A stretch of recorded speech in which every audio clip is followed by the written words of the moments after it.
we have a minute. It is.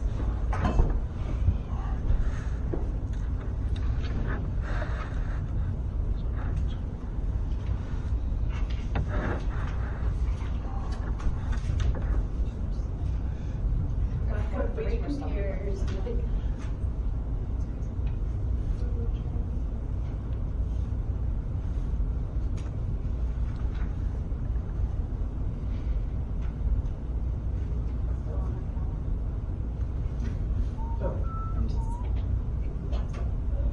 But I think it's doable.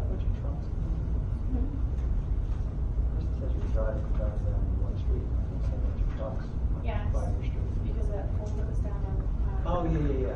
they just came to fix it. I heard it fly over my house. You're saying truck, he's saying trucks on that. Oh. I know you're saying, I know you meant. No, trucks. Okay, everybody. Yeah, Amy's house, headquarters. Yeah, 6:30, we're gonna get started. So we're good, Jim? We are good. Perfect. Okay, so I'm gonna start with my president's report, which is basically, if you can make sure all board members can unmute so we can discuss this for a second. I just wanted to talk about meeting times. What the public probably doesn't know is that since we've been having long executive sessions, we've actually been starting at 5 o'clock and going as late as these meetings go. So I'm proposing that we move them back to the original times, and I just wanted to know if we want to go back to starting the public meeting. I know the big public meetings usually at 8 o'clock and the other meetings at 7:30. That, in my opinion, with the way we're going right now, that might be a little too late. But maybe start at 6:30 for, I mean, this is for discussion, I'm just saying this out loud. 6:30 for exec and 7 for regular meetings, or for workshop for everything. Because I'm still gonna, until all 9 of us are in a room, I'm still liking to have our regular meetings be workshop if people do have questions throughout, because I think it's a little bit difficult in what's happening. We're adding things. Our regular meetings are not the way they normally are, where it's just voting. There's been a lot of discussion items that we've had to discuss. So is everybody okay with going 6:30 for exec, 7 o'clock for public coming in? Going forward, Starting with 2 weeks from now? and if you need to, I'm not unmuted. You are, because Oh. remember this, yeah. It's okay. If we need to start, If we need more Executive. time for executive, then 6. it would be 6 o'clock. But 5 o'clock is proven difficult for people that work, and a lot of our board does work. And being a volunteer position, to have to say, sorry, everybody, cut your days short so you can be here. So I just kind of want to get everyone's opinion. I'm good with that. You're good with that, Denise? Amy. Mr. Dietrich, are you good with that? You're muted, but I think that was a yes. Yes. Okay. Sorry. Grace Ann? You'll be- Yeah, that's fine. Okay, and David? Dr. Marshall? Okay, perfect. So everybody is good. Well, so Ken, going forward, 6:30 for exec. 6:30 exec, 7 o'clock workshop or regular meeting, whichever. Correct. Okay. And what we'll do is, like I said, if we have to add on, I know that we've got a lot accomplished tonight in exec. If we have to continue to add, we'll try and add the half hour before, so it would be 6 to 7, but that'll be weekly. That will, if we have to do that. Okay? That's fine. 5 is hard. 5 is 6 is much easier than 5. Correct. And hopefully, as things keep coming out, we're not here till midnight going through. So, I think that's all I have in my president's report. So I'm gonna move on to Dr. Stankiewicz, who has Did we ever talk about having our retreat. yeah, I think. We're trying to get, we've been looking at dates with the attorney and with Kathy Weinbach. Great. It's been proving to be very difficult to find them a date for one, both, or all to come. So as soon as we have more information about that, we will get it done. Ethics training is extremely important for us to have, and we do recognize that. And we would also, board goals is another thing that we held off on, because I think that that's a better thing when we're able to speak about it, in more in depth. So as we all know, the reopening plan has kind of taken over every aspect of the district right now, and hopefully that's, we're reopening. So hopefully it's, we're gonna be able to have time for some of the other things that we've had to unfortunately put to the side for now. Okay, cool. And if we don't, Grace Ann was kind enough to send me the link for the New Jersey School Board's webinar for ethics. Right. And, you know, that was a very interesting session we both took. Yeah. So, you know, moving forward, things could be very crazy, and we don't have time to it. The webinar works too. Right, yes, absolutely. Okay, so now, Dr. Spankman. Thank you. Thank you. So you're right, Ms. McGovern. We will be reopening in some capacity in 3 weeks from today. Our staff will report. Really can't say where the summer has gone because I don't know that we actually had one. But 3 weeks from today. So the update on reopening at this point is last week we did put out our parent questionnaire. We had outstanding response, over 90%, and maybe even 95 plus. The principals are going through that data right now because there were some people who responded multiple times, so we have to pull all that out. But we had great response, and so because we're still going through the data, I can't really give exact specifics at this point. I hope to have more information for the district task force meeting tomorrow.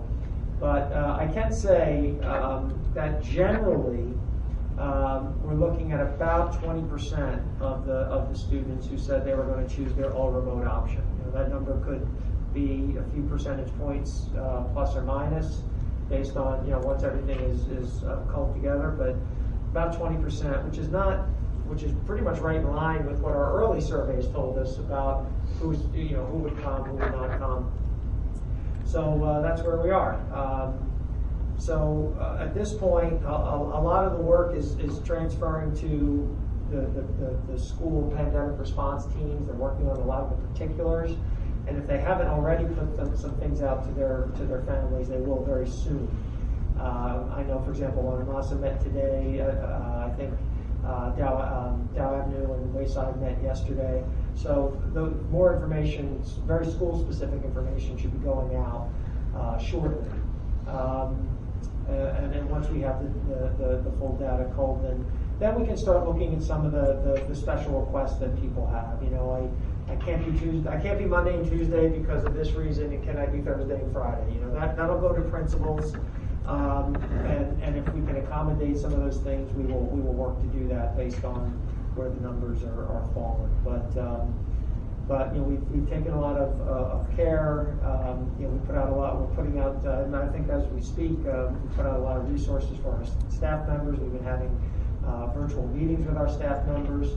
I meant to mention that. I apologize. That's okay, and that those we're trying to make them feel comfortable as much as possible. Some of the things that we're going to be talking about with our principals and hoping to do over the next couple of weeks are things like virtual tours of the building that the principals can do to put out to families to help make them feel and kids feel more comfortable and staff members feel more comfortable about returning and what that's going to look like. So there's a lot of things in the offing over the next couple of weeks that will be coming out, and more information that will be coming out. What I really want to stress is that if people have questions, if people want to change their questionnaire answer or whatever, the best thing to do is to contact your principal. They have all that information now, and they can address your concern. And if you didn't fill out the questionnaire, the principal's offices will be calling you, and so you will eventually answer the questionnaire. But you'll get a phone call because obviously we want to get information from everyone because it involves transportation and food services and things like that. So, but you did say we had about 85 to 90% of participation rate. It was. I mean, if you look at just the numbers right now, it's right. 98%. But I think when you pull out the people who answered it multiple times, but anything over 75%, it's going to be. It's probably going to be somewhere in the 90 to 95 range. So I think we had great participation, great response. So, but now we can really dig into some of the more specific requests that we've gotten, and we've gotten a few. But once again, direct those to your principals. And any building level questions, I mean, if it's district-wide, please contact me, but if it's a building level, you know, how will recess work, how will, you know, then that can be go to your principal. And a lot of that information is going to come out in the documents they're going to provide. You know, you can ask your principal about that. And if I may say, you know, I'm sorry that I didn't mention it earlier, but so the board knows, I was on this 2 staff calls that we had again yesterday. So I was on with the elementaries and with the secondary level, so that there was a board member present, just to listen to the concerns and hear them and thank them. And it was very interesting and very awesome to see some of the things that our principals have thought about, that the staff members had asked, that they have thought about, that even, you know, Dr. Stefankowitz and Kelly and Ken probably don't know about yet, because it is building level, which is the way, you know, but elementaries are working together very well to make it the same across all 3, as Jim has said before, so that it is, you know, everybody's getting the same experience. So I was very pleased listening to the thing. There were a lot of great questions that we had a lot of great, you know, answers to, you know, so I feel like the staff was very thankful from my perspective. They were thankful that we were meeting and having these town halls, and as Dr. Stefankowitz said, we're going to try and do it again next week. We really want everybody to know what they're coming into, and as the things come out from the buildings, then our parents will be, you know. Yeah. I mean, one of the things we stressed, and it's true, I mean, I wish, believe me, you know, I wish I could give everybody a 100% guarantee that everything's going to be perfectly fine, you know. I can't give a 100% guarantee. I'd like to, but I can't.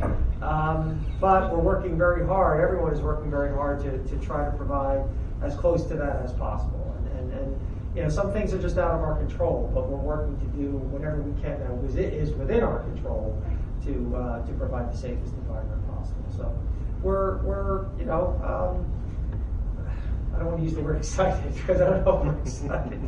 I think we're cautiously optimistic. No, but I think people are excited.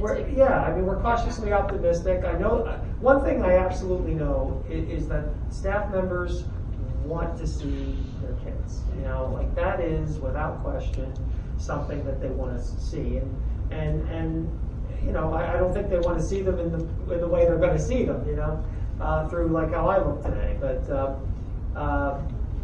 but I think the in-person piece is something that I think even a lot of kids, you know, I talk to a lot of kids, and I think, you know, despite what they may say or how they act, I think they want to come back to school. I really do. A lot of them, you know, and I think they miss their teachers. I think they, you know, miss the environment, you know. So we're gonna try to do the best we can to provide the best possible experience, both from a safety standpoint and of course from an educational standpoint. Jim, are you going to do that again? Because I think that was a great way for teachers, staff to express their concerns. Yeah. Are you going to hold that? Yeah, we've done again? 2. We've done 2, and we'll do at least 1 more, if not Okay. 2. Sure, At least one absolutely. more. As many as we can. And who knows, things could change, and any questions that you couldn't answer, maybe you'll be able to answer the next go around. Well, part of the problem though is that we do have is that things do change a lot. You know, like what's going on today may not be the situation a week from now or even a few days from now. So, you know, that is, and I understand people's frustrations, and we have them too, because the information does change sometimes rapidly, and then you have to respond. You know, then you have to kind of change what you do a little bit. So, but you know, we're working on it, and we're going to work every day to try to help people feel as comfortable as possible. So, the fact that about 80% of our parents are sending their kids tells us that their parents want their kids in school in at least some capacity. Other districts, it's the exact opposite. I think I read Edison is 75% of the kids are not coming to school. You know, so I think our community is telling us they want their kids in school, and we're going to work to provide that in the safest way possible. You know, and we'll probably have to make adjustments every day. You know, we may learn something on a Monday that we have to change for Tuesday, and so on. this is a very fluid plan. And we have to treat it as such because we're walking into a scenario that we've never experienced before. So I think we have to be. The two words I've stressed since the very beginning of this are patience and flexibility. We just have to be patient with each other. We have to be flexible. We have to be open-minded. We have to listen, and we have to adjust and do what we can. If we can do something, we work to do it. If we can't, then we try to be able to understand why we can, and hopefully people can understand why we can. So, but I think cautious optimism is probably the best words to describe as we approach these next couple of weeks. So a couple other things. There's been discussion over the last number of months, maybe even going back close to a year now, about our building anti-bullying specialists, and there was discussion about should it be our principals, should it and right now in our district it is our principals. I know there's a lot of guidance that speaks to that it shouldn't be the principal. So we are going to look at that, and I think it's our belief that starting the new school year that each building we're going to change that and have it no longer be our principal. But we're going to have I'm going to ask the principals to meet with their teams, their school climate teams, so that can be discussed, and then I'll have those teams basically choose who they think would be the best. Principals are still going to be involved; they have to be, Right. because of various confidentiality and disciplinary issues that arise, particularly at the elementary level. There's only one administrator in a building.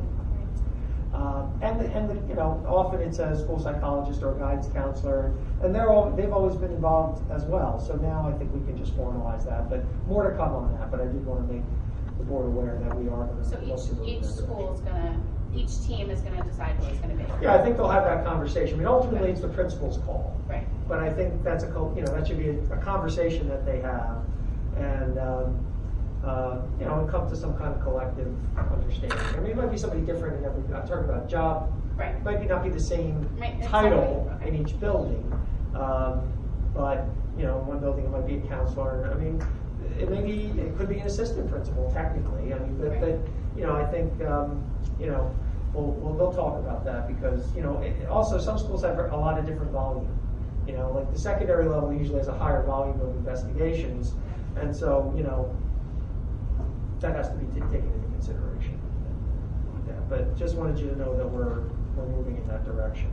And then the wellness committee has been up and going. I think today was the third meeting of that committee. I'm actually going to ask Jen Zona, who is co-chairing that, along with Anthony Pasquale, and we also have Lori Todd, who is kind of acting as the mental health professional co-chair on that committee. If Jen, you've really taken the lead. Thank you for that. Can you give an update of how that's going and what conversations have been taking place there? Absolutely. Hi, everyone. So the Wellness Committee is a variety of people from across the community and also faculty and staff in the district. It's a pretty good representation of each part. We are working on building a roadmap transition plan to build upon our existing SEL efforts that we currently have in place and taking it to the next level. Obviously, with the impact of the pandemic and everything that's gone on in 2020 so far, people are really suffering from trauma. And we want to make sure that our students and staff and community have the social emotional resources they need to move forward with their lives. So we've had 3 meetings. We are using the CASIL model, which is supported by the DOE and also New Jersey school boards. And we've gone through a couple of the different practices, and we've done the foundational work of focusing on our efforts and our needs. We certainly have things at a good place as far as planning for reopening PD, developing SEL teams in each school, and also identifying resources of the students that we did see struggle during this spring here with the remote learning. So we already know who our students are that did struggle with that, and we can get to work with them right away.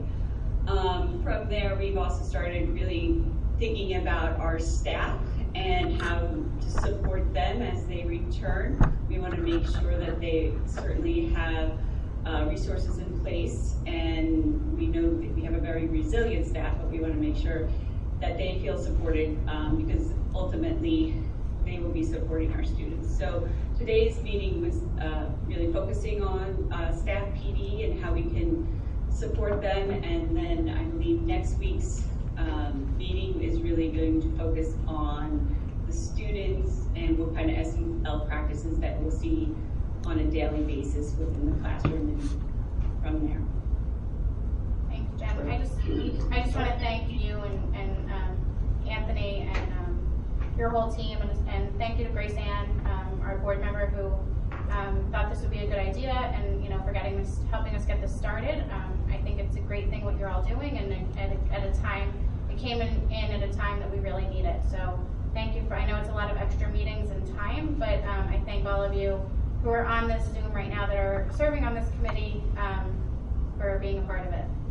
I just want to add, we as a committee, we do an SEL practice for every meeting, and it's really, we're trying to practice what we preach, and it's been a great opportunity to really connect with people in the community and other staff members that I haven't actually had the chance to even meet some of them. Some of them are not even parents in our district yet. So, there is something to it, and I think if we can all just take a moment and, it does, I think some people might feel like, it's not for me, but I really am enjoying it, so Great. I hope everyone else is as well. Yeah, I just want to say I thought the meetings are very well done and a lot of good preparation by everybody, and I think everybody kind of comes ready to do their stuff, so I thought it was really good. Thank you too, and thank you Irene for pinch hitting for Jeff. I enjoyed it too. I think it's going to be very important going forward to help support our staff and our students. Yeah, I agree. I don't know if you had anything to add, Grace Ann. Oh, I'm sorry. Oh, sorry. That's okay. No? Okay. Go ahead, Jim. Okay.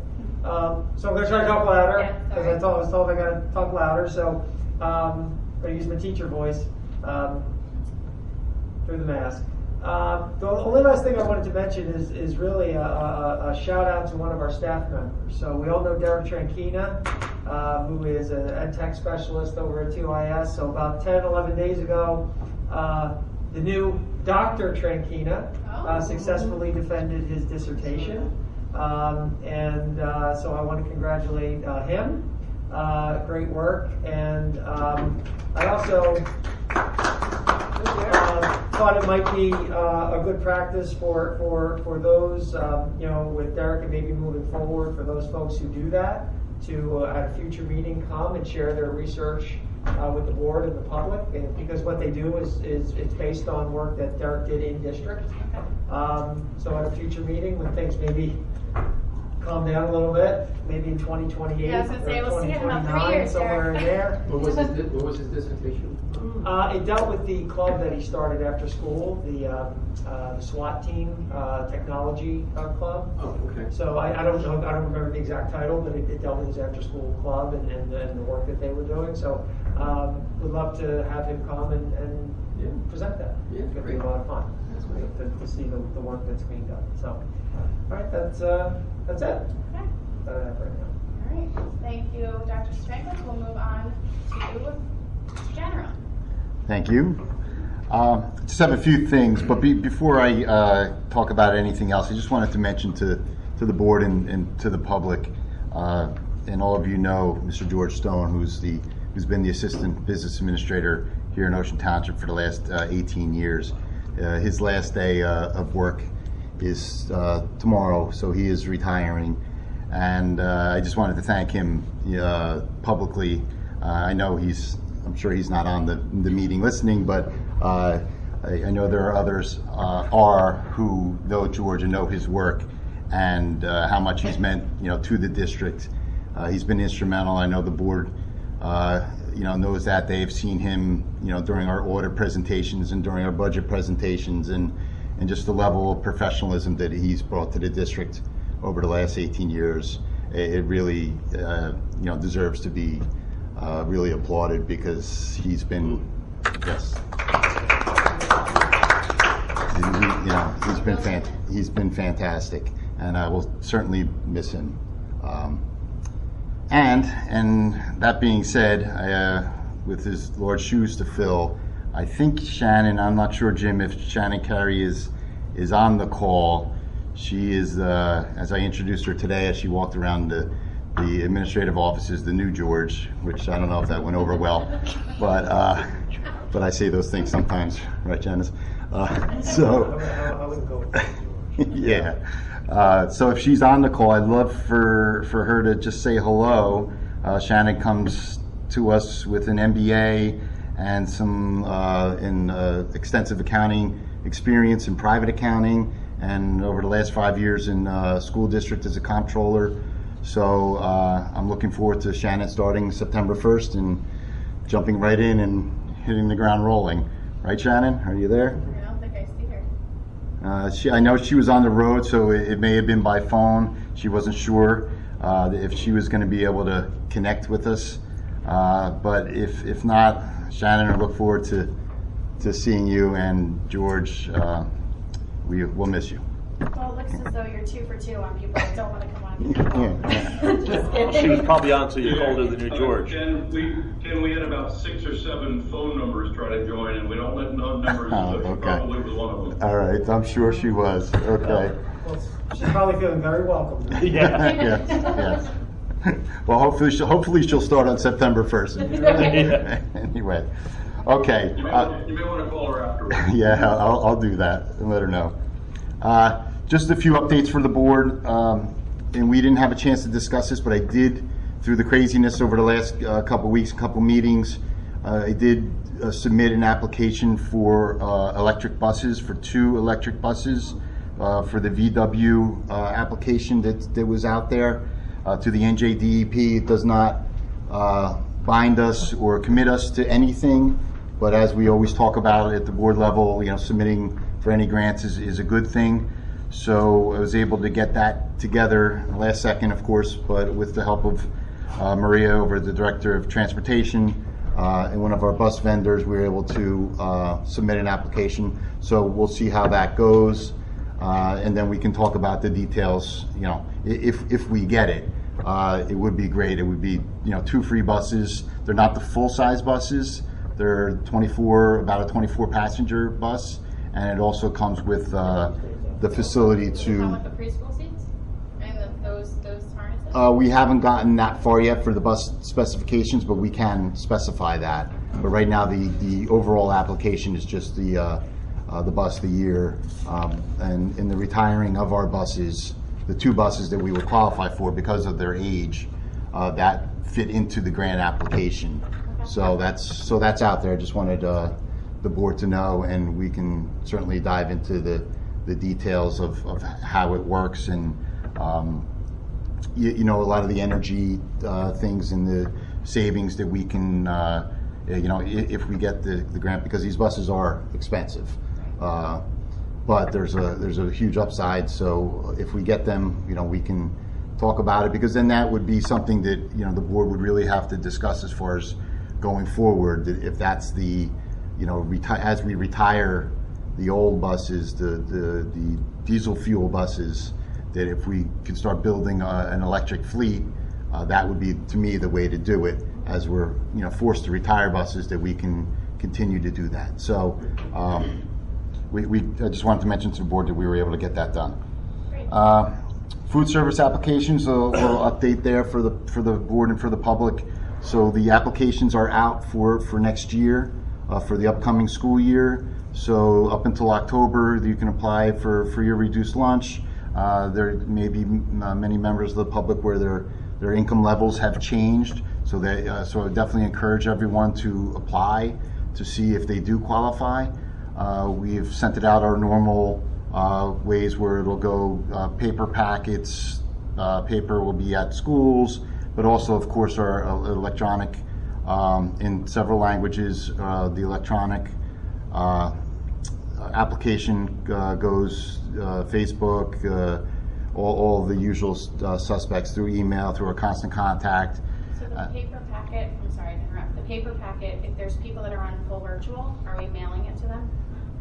Well, what we're doing right now is we also have them at the summer option. We have them at the tables. Okay. So that was starting yesterday. So they'll be at it. So anyone coming to the summer food options can pick up a paper packet, or they can log on, the website or through email or Facebook or any of the other ones and go online and fill out the application online. Okay. But I know Ms. Anaselli does a really good job of figuring Yes. this out, so she'll probably kill me, being that she's a friend of mine, that people that maybe have applied in the past that are on virtual, that we may have to reach out to those. Well, everyone who was on before gets a Gets specific letter Okay.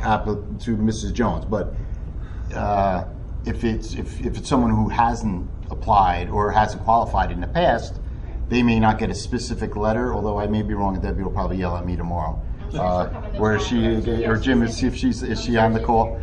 I know we send it out to everyone. Right. But whether they, through our back to school packets, but I'm not sure if they get a specific one that says, Mrs. McGovern, or not. So Jim. And I think she also gives them out asks at registration. Absolutely. Every registration, she goes through the application. She'll So it even sounds like help them. she gets everybody. Yep. As best she can. Yeah, we try. So that I want to let the board know about that. Also, I mentioned last meeting we had a bus driver training. So we had 60 to 70 bus drivers and aides last week. And it's similar to Dr. Stefankiewicz in the online meetings with the teaching staff, but we have a little more in person, of course, socially distanced, 6 feet apart, in the cafeteria at the high school. And we were able to go over a lot of the plan and what's going on in the bus and the expectations on the bus. We had Audrey Case, thanks to Audrey, who was there giving instruction on how to put gloves on, how to take gloves off without contaminating, things of that nature. So we're really trying to, as we've talked about, trying to ramp up our training of support staff, as well as everything that's being done for the professional staff. So, Thank you. Ken, I have yes. a question about Sure. what you just mentioned. Will we be providing all of the gloves and PPE to the bus drivers and the staff? Absolutely. And when we had a head custodian meeting yesterday on how we were going to try to accomplish that, and I think the consensus between all the schools was to have an area in each classroom where we can have, and we're going to really treat it kind of like toilet paper and paper towels, where the custodians who are cleaning or there at night can check the supply and make sure that there's enough, sanitizer, gloves, all the PPE that we'll be supplying, and that on a regular basis, because communication is very important, especially with the lead time on many of these things. It's tough to just run out and get 1,000 masks, or so these things take weeks depending on what it is. At certain times, some things are more difficult to get, whether it's gloves or disinfectant. So we want to try to be as prepared as we can be, but also we're really trying to develop a system to monitor how much we're going to be using during the year, and really plan for that with ordering to make sure that we don't have where that we run out. We don't want to run out. So that's the goal. You can't get Lysol wipes till 2021. Right. And I think my wife has all the toilet paper in Monmouth County in our garage. But Now we all know where to go. exactly. So Ken, in the last meeting, there was a lot of discussion around training and all that kind of stuff. When you went through the training, did anything come to light that you felt like you needed more training on, or something that got exposed that you felt like you were prepared for? I think the biggest takeaway was that the drivers in the difficulty of being alone on a bus, where we're putting in requirements of students to wear masks, students to have assigned seats, to load the bus from the back to the front, to skip every other seat, to do a lot of these things that, and I know we're working on different options to try to alleviate some of that. But I think that was my biggest takeaway. And they're right. It's going to be difficult for bus drivers to handle a lot of that. So that's something that we acknowledge, and we're going to try to make it as best we can, is what I told them. Any other questions? I'm sorry. Last thing I have was the distance learning grant. If everyone's familiar with that, that's something that the Governor Murphy had come out with regarding funds, possible funds through donors first, and then possibly through the state if there was a need for districts as far as technology, as far as computers go. That application this week, we did go through that process, but unfortunately we did not qualify for that process, really based on the amount of computers and the technology that we have currently, and the amount of care. It was a formula, and the amount of CARES funds that we received, that was an offset. So I just wanted to make sure that everyone was aware of that and understood that even though there are funds out there as Ocean Township, we did not qualify for additional funds. What a shock. And that concludes my report. Okay, does anyone have anything for Ken? Yeah, Ken, I echo your comments about George. He's going to be sorely missed. He's a great guy, and tomorrow being his last day, make sure security checks his briefcase, trunk of his car, and takes his badge. Yes, I agree, Joe. Okay. He'd appreciate that. He will.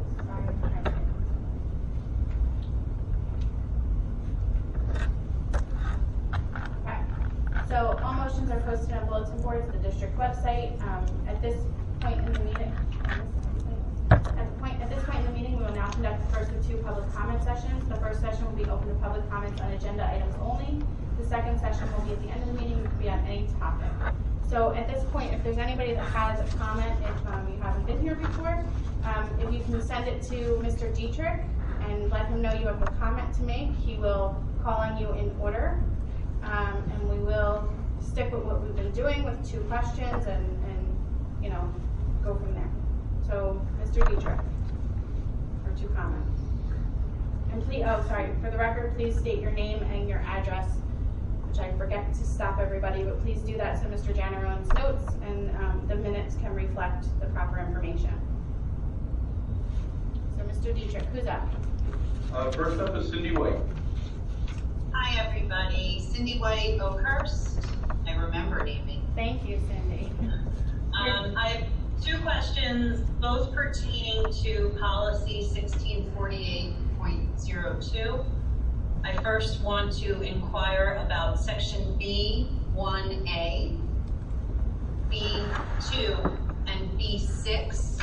Can someone please clarify for us the language saying that the written request for a child to go to full-time remote learning, a written request shall be provided to the principal at least 14 calendar days before the student is eligible, in accordance with B2 below. Then it says the student may only begin full-time remote learning within 14 days after getting approval. And then it says the principal's written approval of the request shall be provided to the parent within 14 calendar days. So the way this reads is it could be up to 42 days before the child is approved to go remote, which is not what the district had alluded to. I understand these are boilerplated policies that we're addressing. However, to approve a policy with this language in it is directly against what we have been told all along as parents. Unless I'm reading it wrong. What number was it? We're looking at 1648.02 policy. We can always. Right, so go to B1, B2, and B6. So these are just for discussion tonight, right? Yeah, these are for discussion, but I think the intent, I'll have to review the language, but the intent was just 14 days. And there's a difference in, I have to look at it, as in going in and coming out. So there is a difference. So maybe the language. Yeah, we will be able to accommodate someone who's who wants to go remote much quicker than that. There's no doubt about that. I can't hear you. I'm sorry, we will be able to accommodate people who request to go to full remote much quicker than that. Right, and it says within, so it's within 14 Okay. days, so So it can be a living day. Living in a special education world that I live in, it seems that when there is a question mark, the district always has the opportunity to say, well, the policy says, and we're sticking to the code or the policy. So, and I understand Dr. Stavenkowitz and appreciate it. I mean, look, we went a whole district in 5 days. I don't see why it would take 42 to shift somebody backwards. However, if this is going to be the policy that you guys are going to approve tonight, then what you're saying is it could take up to 42 days. We're not approving. We're not voting Again, on it's a it. discussion. It's just for discussion. Oh, great, so you'll discuss it. But Yeah. Cindy, Just just to decide. clarify, the way I'm reading in number 6, it says the principal's written approval of the request shall be provided to the parent within 14 calendar days of receiving the parent's request. So Right. 6 right there says it's 14 days of the parent's request. No, then it says But 6, the student may only begin full-time remote learning within 14 days after receiving written approval. So right there is 28. if you're taking it to the maximum of both, 28. But it very well could happen. It could. And that's part of our discussion tonight is understanding why the district would, we obviously added the 14 days because that seems to have been Yeah. blank in the template. So I'm assuming that at some point when we discuss Yeah, this, we'll understand Yeah, why. that it's wasn't the 14 days. intent, so we'll have to double check the language. It was the total of 14 days was the intent. Thank you so much. So, Through the whole process. yes. Right. The But next I item- anticipate Within it would be 14. quicker. It would be quicker. Within 14 calendar days makes a lot more sense than 14, 14, and 14. According to Ken, that was the intent, so we'll discuss it more when we get to it. Excellent, thank you. The next item is 3D, like David. For students with disabilities, the school district staff will determine if an individualized education plan meeting or an amendment to a student's IEP is needed for full-time remote learning. This is 100% in violation of New Jersey PRISE and of special education law. And this is 100% contrary to what every parent in this district was told if they chose remote learning for their child. Well, there's a difference between choosing remote learning and putting it in the IEP, right? So a parent could still choose remote learning. Well, unfortunately, because of all of this language that's been floating around the State House, there has been a big push by advocacy groups and special education attorneys to put some sort of language into IEPs. And there has been a statement and guidance that has come back to the parent groups saying, we don't need to write a distant learning section in the IEP. However, if there are goals, accommodations, or modifications that a student needs to receive during distance learning, it should be added to their IEP regardless of if they choose to go remote or if they choose to go in person or hybrid. That being said, approval of this language in this policy would then take away the parents' rights of over 650 families in our district to rely on the very laws that are there to protect them under New Jersey PRISE. So I ask you to consider this when you are discussing this item in this policy. Thank you. Thank you. Okay, Mr. Dietrich, who's next?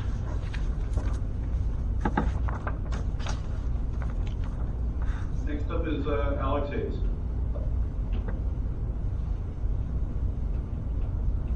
Hi, good evening. It's wonderful seeing everybody in the auditorium. However, it's extremely difficult to hear you guys. I'm just curious, this is not even remote instruction related. If we're gonna be continuing these broadcasts, are we gonna fix this audio? Because half of what Mr. Stavenkowitz was saying, Dr. Stavenkowitz, I could not understand him, and I can't be the only one. Is there one microphone that everyone's talking into? There is one webcam with one microphone, and there are some, learning curves to it. Mr. Generon is looking into getting a bigger one, but this is the best. We can actually probably turn on the. Yeah, we can turn on We can the see if we can get Sean microphones. to come in and turn Yeah. on the microphones to maybe see if that alleviates, oh, you can turn off? Okay. Yeah. Dr. Snyder's gonna try and turn on the microphones and see if that helps. All right. Okay. I don't know if you're getting messages while this is going on, No, I'm not. but there's 120 parents. I know people are texting me. We appreciate your letting us know that we don't know that you can't hear us until you tell us. So now that you let us know, we're gonna try and fix it. So we appreciate that, Alex. Is that better, Alex? I mean, yeah, this one's on. You did a couple things. What? And I'm not done, but I mean, everyone sounds like they're like this, so. Okay, well, we'll do the best we can tonight to speak up. And from there, we will, as I said, Mr. General's looking into getting a new, another camera that would help us out even more. Yes, webcams though are on that list of things that are difficult Yes. to get. Just letting everyone know that. So we put the microphones in, so hopefully the sound system will help the camera. Appreciate it, and I can already get your difference. I'm wondering, of the 20% or so of students that have selected remote learning, I know the State Department of Education is requiring you to collect data on them, the racial and ethnic backgrounds, whether they're disadvantaged, ELL, disabled students. When will some of that data be available, and do you have an indication as of right now what some of that data is? Probably in the next couple of weeks, as soon as we can call that all together. I mean, the only thing I can say at this point is when you look at the English-speaking questionnaire and then the Spanish-speaking questionnaire, we see those differences. I mean, obviously there were far more responses to the English than the Spanish. We had about 190 responses to the Spanish language questionnaire. Interestingly, the number was about 30% of those 190 who were staying all remote, compared to the overall. We had about 2,900 responses to the English questionnaire, where it was around 20%. So that's the only thing I could share at this time. I couldn't hear your numbers. So the Spanish questionnaire seemed to. It was about 30% of those respondents were on all remote. 30%. 3% were on all remote. 30% of the 190 responses of the Spanish were all remote, compared to 20% of the nearly 3,000 responses of the English. So obviously, it's weighted. It's gonna weight differently. Sure, but I think therein lies a huge data set that we need to look into, and to make sure. Yeah, we will do that full disaggregation of that data. We just got the results, today, basically. So, and people were still filling it out today. Because I was on there, there's another one coming in. So. Okay, can I not count my audio question as one, or do you want Correct. to? No, go ahead. You can say one more. I have another. A question that people have been asking me to you all is, parents are looking for some kind of outline or scope of explanation of the day, and the remote day and their at school day. So I know you can't do that for all 300 classes, but will each principal or grade level be instituting or sending out some kind of email that says from 10 o'clock to 11, it's going to be second grade math. Then from 11 to 11:30, it's this. Will there be something? Yeah. Yeah, that's something that they're absolutely working on. We'll be able to share that, because and there's a little bit of a guide to that in the documents we put out. But the building principals will get more specific with that. Before school starts? Before school starts. Yeah, very soon. Very soon. Okay, all right, thank you. Okay, next, Mr. Dietrich. Sandy Abdulaziz.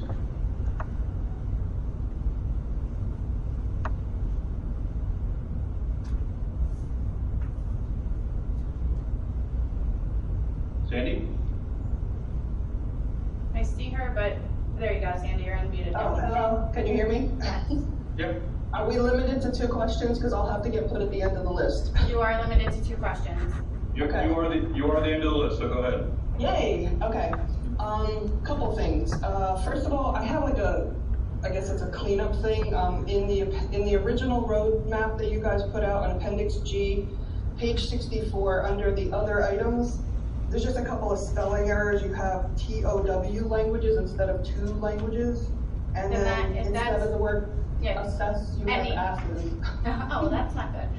No, that was intentional, Cindy. Yeah. Okay. Spelling errors you can send to Mr. Generon and he can get those fixed if you don't mind. If you want to email them, or Dr. Spanquist, and they can be. I don't have it. Yeah, you can send them to me, Sandy. Yeah, and then Okay. So that was just one thing I noticed as I was reading it. I'm not even an English person, so there you go. We'll even take that one comment off you. If you have two more, we'll take that as. Okay. All right, cool. Okay, I guess it's in both the I don't know what you're calling them, the two policies. One is like the roadmap and one is like the policy that goes along with the roadmap. One is in Appendix D, one's in Appendix E. It's the exact same wording. It's like students may receive temperature checks when they get off the bus. I know we've been told they're going to receive, but the wording says may receive. And then also it says the staff will visually check the students and then they may receive a temperature check. So I just don't know, that wording just seems very ambiguous, and the parents are all saying to me, they said we're going to be taking temperature checks, and So when you look at the supporting documentation, like policies tend to be more broad, just the nature of a policy. When you look at the supporting, the user-friendly version, it speaks to what will take place, and we will absolutely be doing temperature checks. Absolutely. Yeah, you've been saying that all along. I'm just saying parents were reading this and got a little upset. Did I have one more for now? Yeah. Okay. The policy that Cindy was talking about before, 1648.02, I had a question on B5A. It says that I guess there must be a condition in which you do not satisfy, like if they have to pass the condition in order to be approved for remote learning. It says does not satisfy. I'm trying to find it quickly. Yeah, any student can request remote learning, and we will accommodate those students, and we will do that in a very timely fashion. I believe no more than a couple of days' time. I know, but I'm just saying the actual number 3A says in the event the request does not satisfy the procedures outlined in this policy, I would think satisfy would be you not showing your kid up to school maybe and not telling anybody. Maybe that's not satisfying, but yeah, like if all of a sudden a child just says, I'm on remote learning and that's where I've been, like he's just stopped showing up for school, that's a problem. But there will be a procedure, but we're gonna, you have to request it, but we can make that adjustment the way some districts are not using their own staff to do the remote learning option. They're doing online, they're doing like using online services and what have you, which you can't necessarily just pop into. So yeah, this policy is generic. It's kind of broad. It's written for probably every district in the state. So, but because the way we designed our program is that a student can fairly seamlessly go from hybrid to remote, within a pretty short period of time. So I appreciate that that's what it says, but the reality is going to be, and we can make some adjustments to that. But the reality is going to be that it won't take nearly that amount of time. I know it wasn't the timing I was worried about. It was like if a person requests it and then you've waited the time, it sounds like this, they can be denied. The governor's made it very clear that any student has the ability to I just wanted to clarify that because as Cindy said, it is in writing and I've had policies thrown back at me also, so just want to make sure. Understood. Okay. Do I get another one, Jim? Yeah, well, do we have more? How about it? Okay, go ahead. Okay, talking about that. Okay. Appendix G, I guess this is on the road start, the roadmap, page 62, Appendix G. The wording says students shall take a wipe on their way to their desk and wipe down their desk and seat. I thought students weren't allowed to wipe their own stuff. No, they can. They can. They can.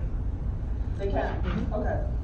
So that leads to my. I mean, if there's a if a student has a particular allergy or something like that, we can make an adjustment. But students will have gloves. Students will be able to wipe down. Depending on the grade level too. Yeah, I mean, obviously the grade level, the younger ones might be a little bit different, but as a general rule, they can. Okay, so that leads to my next question. You're talking around 500 teachers in the district. They're in school 4 days a week. Each class has like 12 per day. I'm thinking middle school and high school, they change classes all the time. Wipe down desks in between. If they're wiping down desks in between and then a student grabs a wipe on their way in and also wipes down, we're talking a lot of wipes, and are we prepared for this starting day one of school? Like, we have them in stock, because you can't even buy them at the store right now. We're prepared for day one. I'm not sure about day 3, but day 1 we absolutely are prepared for. I'm joking, smile. Yeah, you can't see my smile. No, I mean, we certainly have a very good supply, and they're on constant order. Obviously we work with vendors that are beyond what goes to the supermarkets, and so but it's certainly it's still very difficult. Yeah, it's a challenge. And we have a lot on back order. We have a lot of stock, but we have a lot on back order. Right. As you said, it is going to be a large volume. Now, of course, the elementary grade levels, the students aren't moving as much, class to class. So it's really more of a high school and intermediate school issue. So, but there's a lot. So we have a lot on order. We're pushing as hard as we can. Really, gloves are another one. But the disinfectant, the gloves, and the wipes are the most difficult ones right now. Masks are not a problem. So they're things that have come and gone. So we're as far as how difficult they are. But we keep pushing and go to multiple vendors, as Jim said, and we will get more. So you're pretty confident that we'll have enough to kick off the school year? To kick off the school year, absolutely. How long that that's what we're working on, is being able to sustain it. Okay, I only have one more, but I don't know if somebody jumped in. Well, finish up, Sandy, because we have 2 people behind you, so do the last one. Okay, last one on the Federal Families First attachment. I think it had a number, but I don't have it up in front of me. Quick question, A1, why can't teachers that get told to quarantine, why can't they teach remotely if they're not sick? Well, part of the issue, we still need to provide a substitute in the room because there's still going to be kids in the room. But teachers may be able to, certainly they would still need to, provide, lesson plan and assignments. It would depend on how long they're, they may be quarantined, depending on their situation. But we have to look at each individual situation. I don't know that we would want to say with absolute that a teacher couldn't. But if they're out, it may depend. Like, for example, they may be quarantined because they're caring for someone who's ill. So if that's the situation, I think that's where their focus should be. You know what I mean? So we can look at. I was more referring to, a teacher's in a classroom and a kid or somebody in the room has been diagnosed with COVID. Maybe nobody else in the classroom has symptoms, but they have, the whole class or whatever has to be quarantined. Teacher's not ill, but being told to quarantine. And the way I'm reading this, I might be reading it wrong, is that they have to go on sick leave. A person like that would fall under the federal protections of basically they would be on sick leave. They don't have to use their own sick leave. They get 2 weeks of federal sick leave to go on that. So we'd have to look at that individual circumstance. There may be something where there could be some type of hybrid delivery of instruction that may be able to happen. But theoretically, if someone's on sick leave, then they're technically not working. So we'd have to work that through and talk about that. But I just want to put this out there for thought, since I know this is up for discussion. Mm-hmm. I mean, think about this logically. Yes, you would hope and pray that 100% of your faculty and staff they have to self-report their temperature every morning, because we're not taking their temperature when they get in. If I knew that I was going to have to take sick leave because I walked in with a fever today, I might take some Tylenol and fib for the day, you know? You have to think about these things. Well, we do, but, you know, we have to rely on, you know, everyone's professionalism in a time of you know, extraordinary time. I mean, if someone is experiencing symptoms and they're ill, they need to stay home. And that's what sick days are for. Sick days are for when people are sick. If someone has 100.7 fever, they're sick. They should stay home. They should not come to school. That's a parent, or that's a student, that's a staff member. You know, everybody is given an allotment of sick days for that exact reason. When they are sick, they need to take them. If they're quarantined, then they get extra time based on federal law. But if they wake up in the morning and they're sick, they should stay home. And that's a sick day. Okay, thank you. Thank you. Okay, next up is Russ Williams. Go ahead, Russ. I don't know if this has been asked and answered already. I'm Russ Williams from Two-Way Place. My daughter's going to school in preschool at Wayside. What are the protocols for a child with a fever found in school or at the nurse's office? And would there be a quarantine required? And if there is a quarantine required, is that required for all students in the class? Great question. No quarantine is required unless you have a confirmed case of COVID. And until you get a confirmed case of COVID, there is no contact tracing or any kind of quarantine that's required, or even notifications that are required at that point.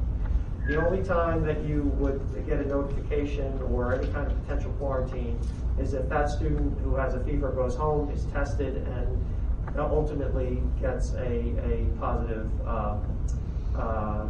diagnosis. As far as what would happen in that case, student goes to the nurse. Student has a fever in the classroom or says they don't feel well. They go to the nurse's office. There's an isolation area that they would go to. They'd be assessed by the nurse. And then, you know, the parent would be contacted to come and take the child. Depending on what the symptoms are, the child would be highly encouraged for the parent to get the child tested, you know, of course, in consultation with their medical professional. If a child is diagnosed with something other than, for example, say they have a fever and a sore throat, right, which could potentially be COVID symptoms. But say they go to the doctor and the doctor does a quick strep test and it comes back positive, they diagnose the child with strep, they put them on an antibiotic, and in a few days they appear to be perfectly fine and all, they could return to school in that situation.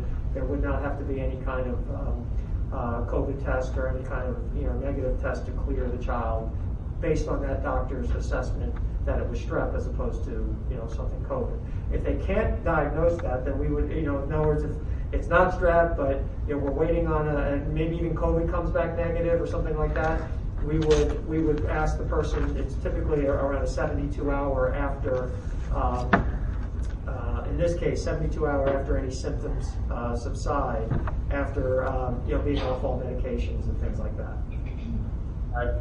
Now, fever would be considered anything over 98.6? 100.4. Oh, okay. That's the CDC recommendation. And there's been a lot of going back and forth on that, and we just got guidance yesterday that it's 100.4 or higher. And that the process that you just spoke to came from CDC. I mean, from the Monmouth County Health Commission. That's a countywide, statewide protocol. Yeah. And then, by the way, we understand that answer doesn't always create a lot of excitement, because you're only getting kind of any form of notifications upon a positive test when you could wait a week to get the test results is not a great answer. And we don't think it's a great answer from our health officials as well, and they don't think it's a great answer, but it's where we are. It's what the protocol. The only reason I ask is because me and my wife work, but we would do a half day preschool, and they would say, "Oh, she's just not really being herself today." And now I have to leave work to come get her, so I just wanted to make sure it wasn't like a 99 fever that now I have to leave work to get her. No, we would. Now, I mean, if a student. Obviously the nurse, our nurses are outstanding. They do a great job. they're going to assess the situation, and if there's any question, they're going to contact our school physicians. They'll contact you, of course. Some students also have other conditions, seasonal allergies, things like that, to where if a doctor, for example, if your child has seasonal allergy and they cough a lot in the fall or something like that, then we would ask you, provide us with that documentation ahead of time so that the nurse knows that, is aware of that, and can take that into consideration if that's going on in the school.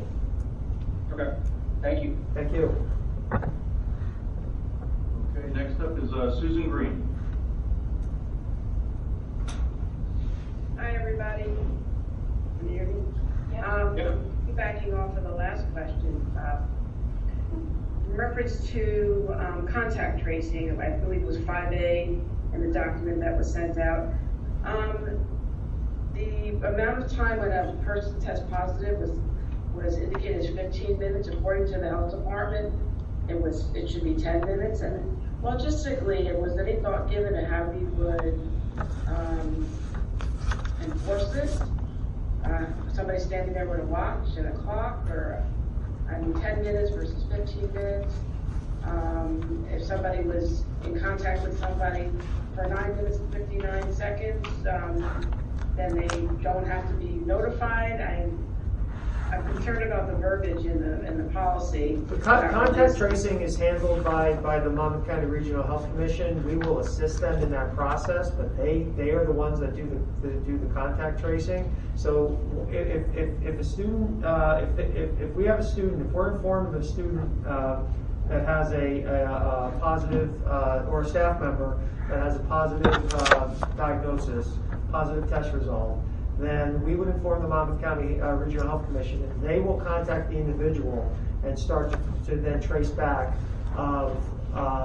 generally who was in contact with that individual. The rule of thumb is traditionally, and that number's gone back and forth, whether it's 10 minutes, 15 minutes, it depends sometimes what week it is. But as a general rule of thumb, 10 to 15 minutes, 6 feet, would they take a position that a whole class, if a student was in a class for 40 minutes, could the whole class potentially be quarantined? That's a possibility. That's their call. They would want to understand what the situation is. Also, that 10 to 15 minutes, 6 feet is typically seen without masks. So masks on do mitigate that to a certain degree. But they're going to help us make those calls as to exactly who would be notified and who would have to go into quarantine. Okay, thank you. Yep.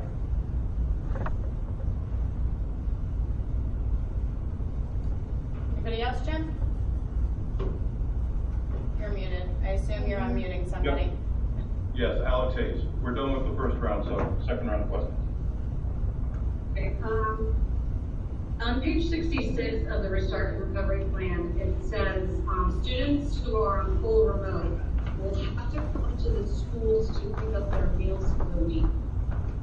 And I thought we weren't doing that because Yeah, well, or it'll be an off-site location. It'll be one, we're still determining where that location would be if they're on full remote. Okay, so will that be changed in the wording? Well, we don't even know that we can do that yet. The regulations, they're still reviewing, Department of Agriculture. So yes, it will be changed as soon as we have official guidance as to, what we can possibly do. Okay, and this pre-ordering of food, I've never heard of this as an elementary mom. And these apps, so will we be getting more information on them? If that's going to be what you guys are requesting for kids to do? Or the in-school option? Yes, so any parent will be able to order through the online platform, and Sodexo is finalizing that now, and that will go out as we get a little closer as far as how that's going to work. So it's free or reduced. It's, anyone can still order lunch, whether you're on all remote or whether you're in school or out of school, I should say, on Monday, Tuesday, or Thursday, Friday. Anyone can still order, remember, breakfast or lunch. So it'll be an online platform where they can, we have that now for paying, options to pay, and things that you can see your lunch account now, but you'll be able to order in advance coming up through that platform. So more information to come on that. Yeah. So then it's not the implication that they can get warm hot meals then if the kid's on full remote and it's Tuesday, you go to the school and pick up a hot meal? Is that what might happen? If it's going, you're saying if they come in, I think it would be very similar to the summer where they can heat things up. We're not going to be able, if we're serving a hot meal on Monday afternoon, we're not going to, people that are home, like a Thursday person isn't going to be able to come to school and pick up the hot option on Monday.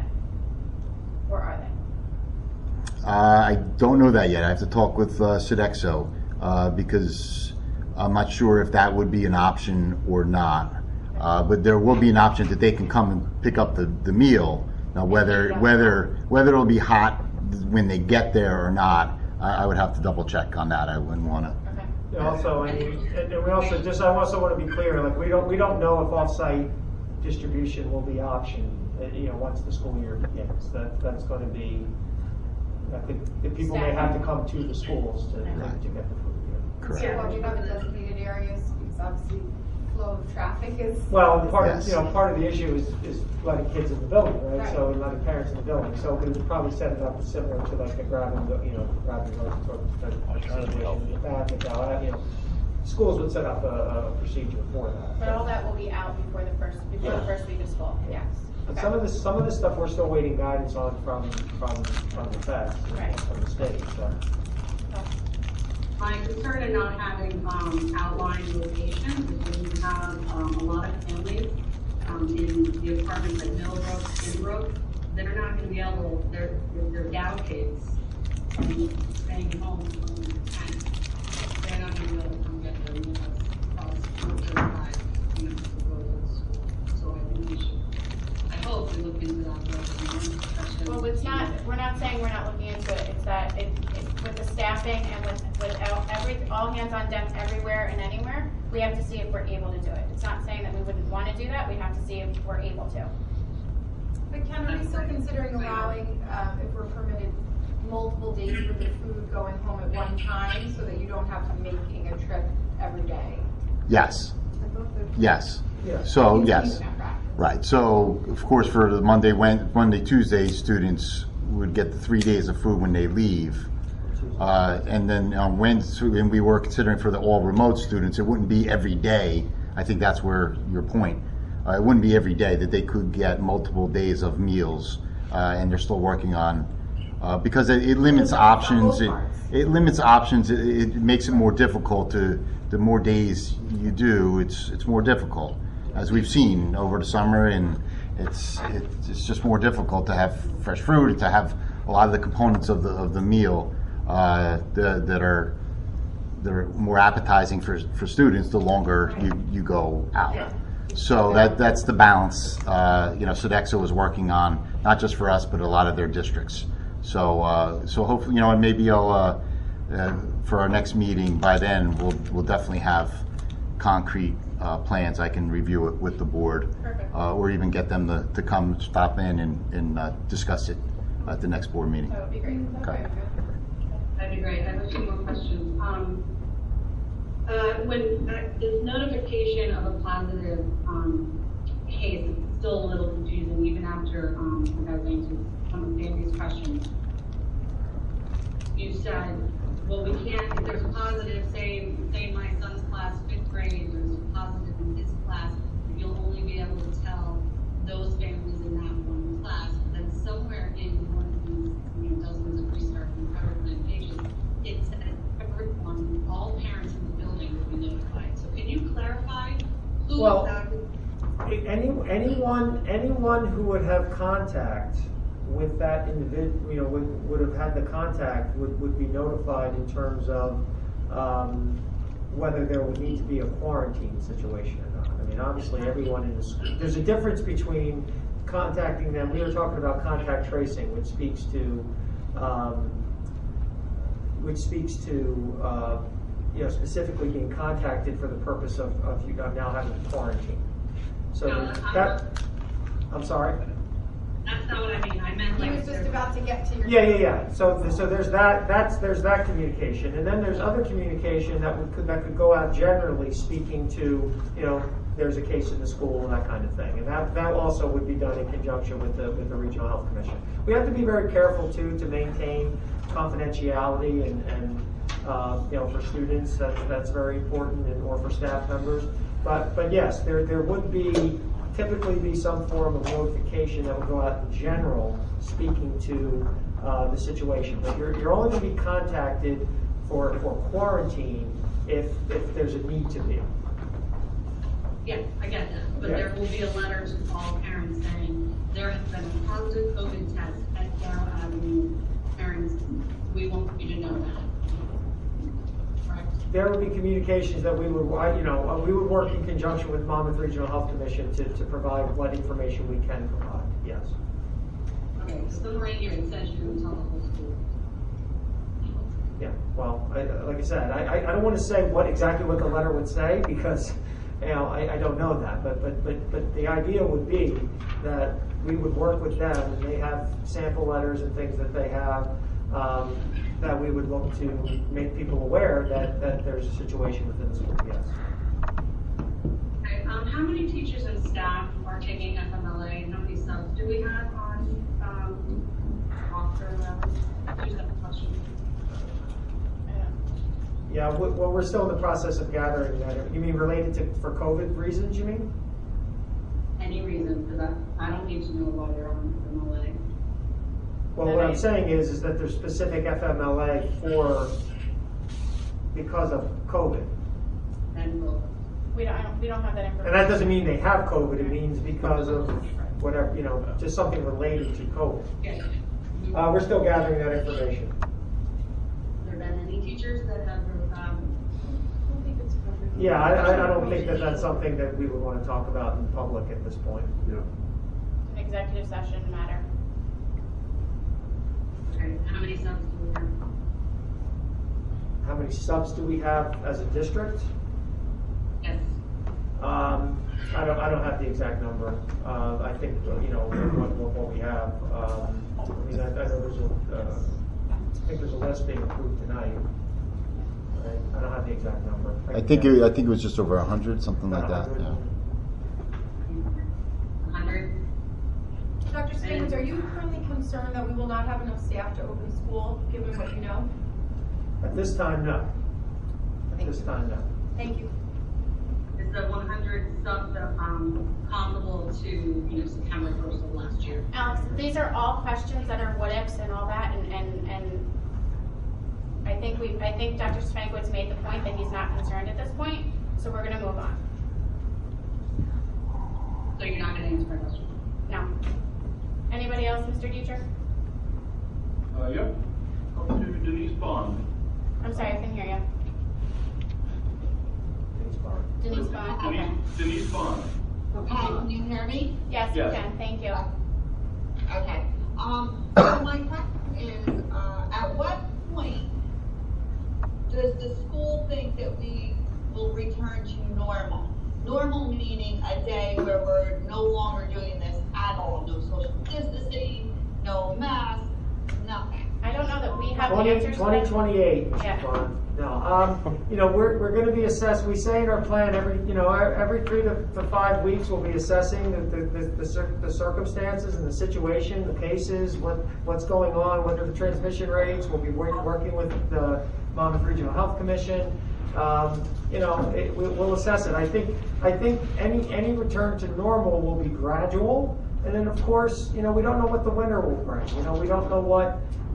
We all hope that there isn't a resurgent cases, but there may be. We don't know. So I think we have to. It's hard to say with any great certainty when that would happen, but I think you have to evaluate it on a consistent basis and then make decisions based on what's going on at that moment. Okay, okay, so I also have another question about the masks. So, people just throw it out there like they know what PPE is. Masks are not PPE, number one. They do cause headaches, lack of oxygen, you're breathing in your own carbon dioxide, lightheadedness, dizziness, chronic respiratory issues could be your future, or our children's future. That is a fact. I've had a number of medical experts confirm that to me. I've also researched it, medical experts did also confirm it. Having worn a mask myself, I've also experienced all of these things, as well as my children. It looks like they probably will not be able to wear a mask in school, especially for that amount of time. Will they be put in the hallway or the bathroom or things like that, just because they won't wear a mask? We don't believe we will put your children in a hallway or a bathroom for not wearing a mask. We have plexiglass desk shields that the kids could have, and we can look for other alternatives to assist with those students who have a medical reason or other reason, medical reason really that would inhibit health. So if that's what you're saying, then we have other options. There are face shields, there are, like I said, plexiglass trifolds that can go on a desk. So there are other options. Can I get one more question in? Sure. Oh, okay. Masks are not optional. I'm looking on the masks are not optional. There's only a few exceptions. It's in the plan as to it's only if there's a health issue in general that masks are to be worn at all times in the schools. I just wanted to address that because I saw it in the chat. Normally they don't address the chat. Sorry, but I want it to be very clear. I want to be very clear. Should we beat to it? Okay, school should beat to I it. want to be very clear. Sure, Ms. Bond, go ahead. I mean, it's not Ms. Bond. Is that who? Yeah. Yeah, sorry. Go ahead. I can go ahead? Yes, go ahead. Okay, I just don't want to lose my train of thought here. Okay, so, so the remote learning also, I have a real problem with it. My children don't learn from it. I have one with an IEP. I have one going into first grade. I have two more that were able to do okay. I'm not going to say why, but they were okay. I'm a little concerned with the remote learning, and would it be acceptable if I took my kids to Trenton on those 3 days as remote learning? Because I can't teach them. I felt that it was a waste of my time and a waste of my children's time. Why would you take them to Trenton, Ms. Bond? Oh, because I have a lot of things to go against what Murphy's saying. So I want them to get a real education. You can do that with the governor, and that's on your call. That's up to you to do. We can't authorize you. That's not our place to say whether you can do that or not. But you're certainly welcome to reach out to your congressmen and your senators and everybody and talk to them about it. And will I be provided a tutor or somebody that's going to come to my home for those 3 days on the remote learning? You will not from Ocean Township. You will have they'll be on with their teacher, but there will not be a tutor provided from us, no. Why? I pay taxes here. I understand. I understand that, and I understand it's a very hard thing. I mean, I don't think anybody is happy that we're not back 5 days, but we have to go with the guidance and what we can do to make it safe for our kids under what we've been given as guidance. Science? Guidance from the governor, guidance from the CDC. Oh, I'm sorry. No, that's okay. I know it's hard to hear. So from the guidance is the plan that we've come out with, and that's what we're going with. And anything that you have questions about beyond that, you can, talk to the people that are above me, above us, unfortunately. Above my pay grade. I'm already on that part. Yeah. Well, that's great. But besides that, I'm just worried about really the masks, because my children cannot wear them. I cannot wear them. I am actually a survivor of COVID. I was hospitalized for 10 days with an oxygen tube, hydroxychloroquine, and all that stuff, and I survived. My kids also have antibodies. We have antibodies. We are protected, and we are immune from it. And I've been told by doctors, and if anybody tells you differently, they're not telling you the truth. It's been confirmed by my pediatrician. Okay, well, I'm glad. I am very glad to hear that you. I'm sorry to hear that you had COVID, but I'm very glad to hear that you survived it. That's great to hear. And if I can just address something with the masks, we will be providing guidance for parents whose children have a medical issue and that they cannot wear a mask because of a medical issue. We'll provide that guidance, and we will be looking for medical documentation, and so we'll provide that guidance that you can provide for your school nurse and your principal. Great. Mr. Dietrich, do we have anybody else? We do. Cindy Abdulaziz. Go ahead, Sandy. Hello. Okay, first off, I think it's, as a parent, I think we should be able to be told the percentage of teachers that have chosen to not work, basically. We're not asking for the teachers that are out on FLA. Well, Sandy, this is not an agenda item, number one, so it would be at the end of the meeting that we could talk about this, but when it comes to personnel, there are things that we are not allowed to disclose, and we won't disclose to go beyond what we are allowed. So I understand sometimes it's frustrating that you can't hear exactly the answer that you want to hear, but sometimes it is not allowable.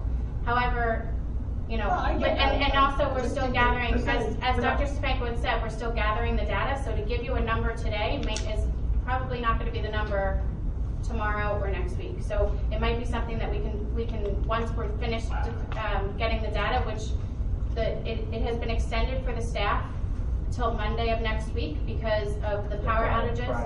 Friday of this week. Friday, because of the power outages and everything. So we'll have a better idea to be able to go through all of that at the next meeting. Okay, that's fine. I mean, it's better than just telling us, we're not going to discuss it and it's executive. I mean, it's something that we should be privy to. I understand, but there are certain percentage of our teachers. To say, well, once again, it depends on the question. What percentage of staff members, are not coming to work? That's a general question that we may be able to answer. How many have filed for EFMLA? That's a much more specific question that we may not be able to answer. So no, that's fine. I'm just talking in general terms. Right. Like if you have, so many percentage and you only have this many subs, then you're going to have a shortfall. So I think that's just what parents want to know. Right, and I think, Sandy, that's why Ms. Fuller asked the question of Dr. Spankowitz of whether he is concerned, because that, to me, as a parent, would be a better answer than how many, because I don't know. We could say there's 75 people, but it could be 75 in central office, and it might not be 75 teachers. Let me say this. I have great concerns about a lot of things. Right. Every day. But at this time, I do not have a concern that we will not have the staff in order to operate. Now, ask me that question in a week and you might get a different answer. But for right now, that's where we are. Okay, well, then before we talked about somebody quarantining, like a student that gets tested positive, say, I know it takes days to get a test result back at this point. But like suppose a student tests positive in history class and then they do the contact tracing. Does that mean history, science, gym, all 4 of the classes from the day, plus the buses, plus the bus drivers, plus the teachers are basic? Do we have guidance on do they all have to quarantine at that point? Once again, it will. The answer is it's possible, but it's not definite that would be the case. Once again, we would work with the Monmouth Regional Health Commission. They do the contact tracing, and it would. It's possible depending on what the level of exposure may have been in a particular room. I mean, I will tell you that in a classroom on a bus, that's more likely than a larger space or something like that. But once again, that's going to be the call of the health professionals who are going to. But we're going to work with them but they're gonna really make Okay. that call. Okay, so I don't know if I missed it in all these documentations, but what's like the re-entry plan? Like, somebody gets told they have to go quarantine for whatever reason, and I know that's probably coming from the county, that they're getting told to quarantine. Right. Does that mean on day 15, they're allowed back into school, or is there a re-entry plan for teachers and or staff, I should say, and students? Do we know that yet?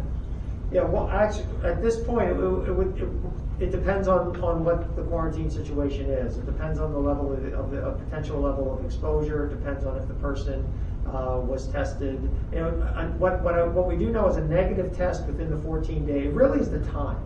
A negative test within 14 days, like somebody says, okay, you're in quarantine. Well, I don't want to be in quarantine. I'm going to go get tested. They go get tested. It's negative. It's within the 14 days. They still cannot come back. Right. So it's the time. Once they really hit the 14-day, beyond that 14-day mark, then they're really quick. There's no guidance right now that says they need to produce a negative test to us to return. So as of right now, we sit here today, day 15, they're back in school. As of right now, yes, that's the case. Yes. There is no like they don't have to go get tested. There's no definite guidance. We would always recommend highly that they should go get tested if there was an exposure, but obviously we can't require that.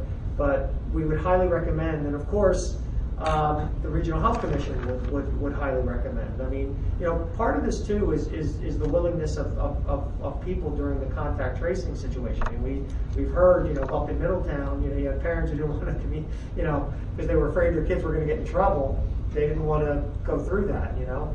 So, I mean, this is obviously different because it would potentially be in school. So we would hope that we would get good cooperation and people would want to go and get tested, and that would help the situation. But you know, when you have a negative test, doesn't necessarily clear you within those 14 days. You know, the test tells you something, but you'd still have to stay for within the 14 days. Obviously, if a person within those 14 days develops symptoms, then that would extend the time. Right? Well, yeah, I know you can test negative today and test positive on day 14. Right. A test is only as good as the moment it's taken. Yes, right. Okay. One final question, which I think Ken probably would be the one to answer, I'm not sure. I know for a fact that the high school was put air conditioning in 2013 because my daughter graduated that hot graduation, whoever remembers that one. I understand that those air conditioners are only in the classrooms and that the hallways are not air conditioned, and I don't think the hallways have very good ventilation systems, in the high school at least. I'm not too sure about the other schools. The intermediate school I know is fine, but I mean, I don't know about, like, I'm come up through Wayside. I think Wayside might have poor air conditioning or poor ventilation in the hallways also. How is that factoring into, you know, the whole kids, you know, being in areas with good ventilation and windows open and all that? There's a lot of high school windows that don't open, I know. Right, there is ventilation in the common areas. There may not be air conditioning in all of the areas, but there is ventilation, so there is air exchange. So absolutely, it's still, and you're right. The different schools, there are different ways that it's air conditioned, whether it's in the rooms and individual unit ventilators, or through rooftop units like the intermediate school for the larger common areas. But there is absolutely, positively air exchange in all of the schools and all of the areas. Okay, all right, thank you. Okay. Mr. Dietrich? Hey, we have two left. Okay. Mick Wellner. Okay. Yeah, hi. This is Vivian Wellner.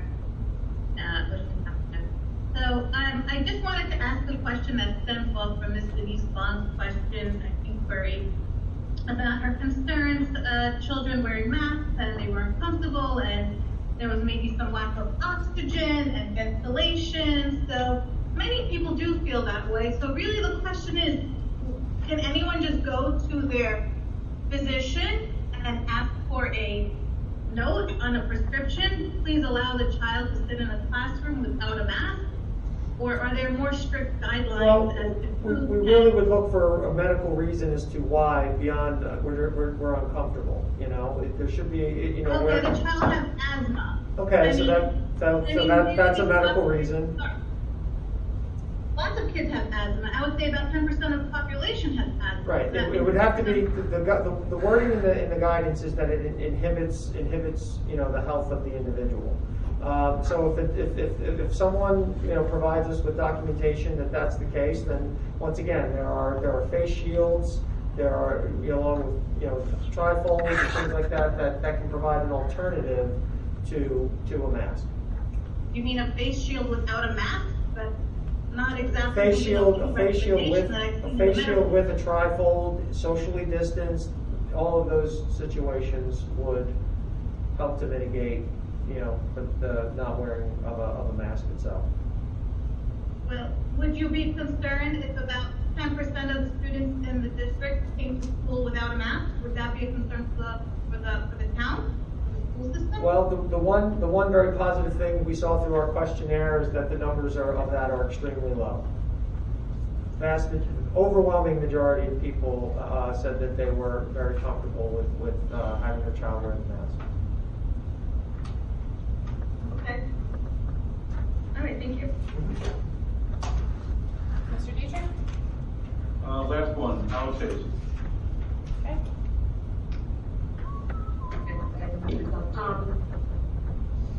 In the documentation for back to school, it mentions recess and physical ed, and I think this has been discussed among a lot of PTAs across the country. It's even something that PTAs provide for the schools. Can you speak up, Alex, just a little bit? Because you're a little bit low, so if you can speak up a little bit, that'd be great. Regarding recess, will every class, especially in elementary, have their own recess equipment?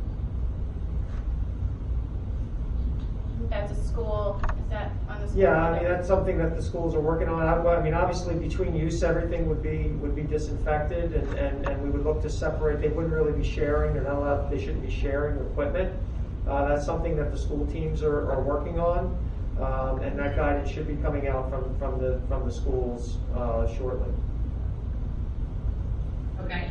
And then can you address how you're planning to assess students' mental health and assessing some of the social, emotional, if somebody's 100% remote, like what are the plans? Yeah, that's what the wellness committee is working on as we speak. So we will be able, Jen, I don't know that we're in a position right now to give the exact detailed plan. I can tell you that it will be addressed and it is going to be addressed, but I think that's what our wellness committee is currently tackling. Is that accurate, Mrs. Allen?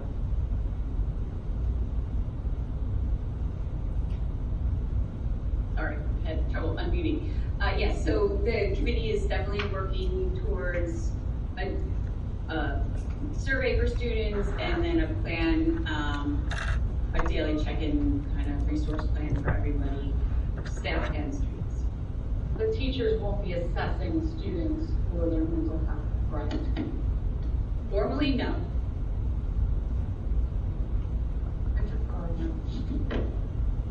Okay. All right, Mr. Dietrich, do we have anybody else? Nope, that's it. Okay. So at this time, we're going to move into our action items. We're going to move to approval of minutes. Dr. Marshall.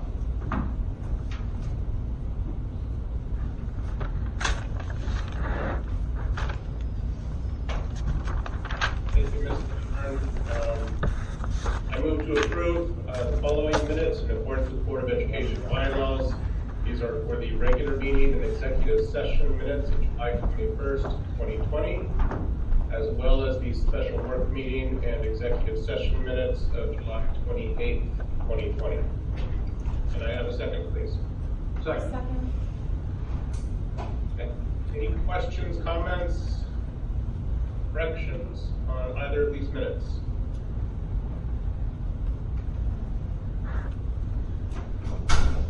Right, hearing none. Ken? Okay, all in favor? Aye. Aye. Aye. Anyone opposed? Any abstentions? Okay, the motion's carried. Great. So I'm going to move to you, Mr. General, and we've spoken around all these policies, but we have the, if you want to talk about the policies. Sure. So up for the first reading tonight, so this is discussion only, and we've had some discussion on them with the public. They're the two, basically, the reading, the Road to Recovery plan, that needs to be codified into a board policy, and that's what the 1648 and the 1648.02, both of them will do. And of course, the need for the 02 policy was with the additional guidance that came out from the Department of Ed after the initial guidance. That's why it was a follow-up policy from the attorneys at our policy company, Strauss Esme. So those two, and they really mimic the Road to Recovery, everything you've seen, and actually as part of that policy, the appendices, the appendix are included in that policy, so that's why that attachment is there for the board and the public. So you have those two policies, and then the Family First leave policies in 1649 mirror the federal leave policies and some of the local options that we have through that policy, and addressing some of the leave options for staff members. So I don't know if there's any further questions of anything that we've discussed already, but feel free. The 1649 Federal Families First, our staff members, they've already been informed about these options, so they know what their options are should they have to take a leave. Correct. This is a federal law, so regardless of whether we adopt this policy, of course, we always adopt policy that follows the law. This is the federal law. So the federal law has been enacted previously. I believe it was maybe May or where that started. So we're, and during the summer we haven't had much of an issue with it because of the staff not being here. But of course we wanted to have it in place to mimic the federal law. Again, we would have to follow the law anyway, but to the policy to make sure that mimics the law going forward for September. So that's why it's on for August review and first reading, and then second reading would be on August 25th. August 25th. Thank you. Ken, I think to what Sandy was asking about, assuming we approve policy as it's written, is there anything that prohibits us from, if there are situations where a teacher is on quarantine but not ill, we could still evaluate on a case-by-case basis if there's an ability to work virtually? If we wanted to go further, that's not part of the federal law, but if we wanted to go further than that. I mean, we want to leave that optionality on the table. So would this stand in? No, it would not preclude us from doing that, but this sets the minimum by law that we have to guarantee to staff members. Right. For the 6 options and everything that's detailed in the policy. But if you want to go, over and above, have had those discussions. So that could be a case by case or other things that we've discussed.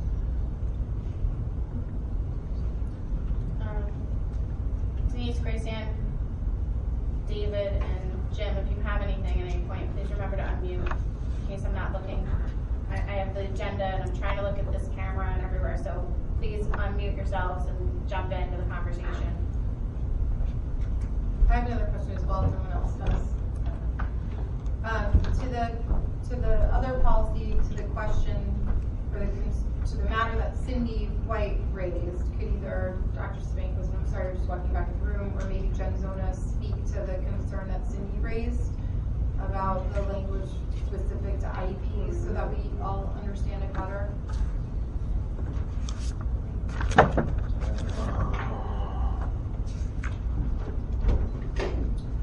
I don't know if Jen can unmute herself.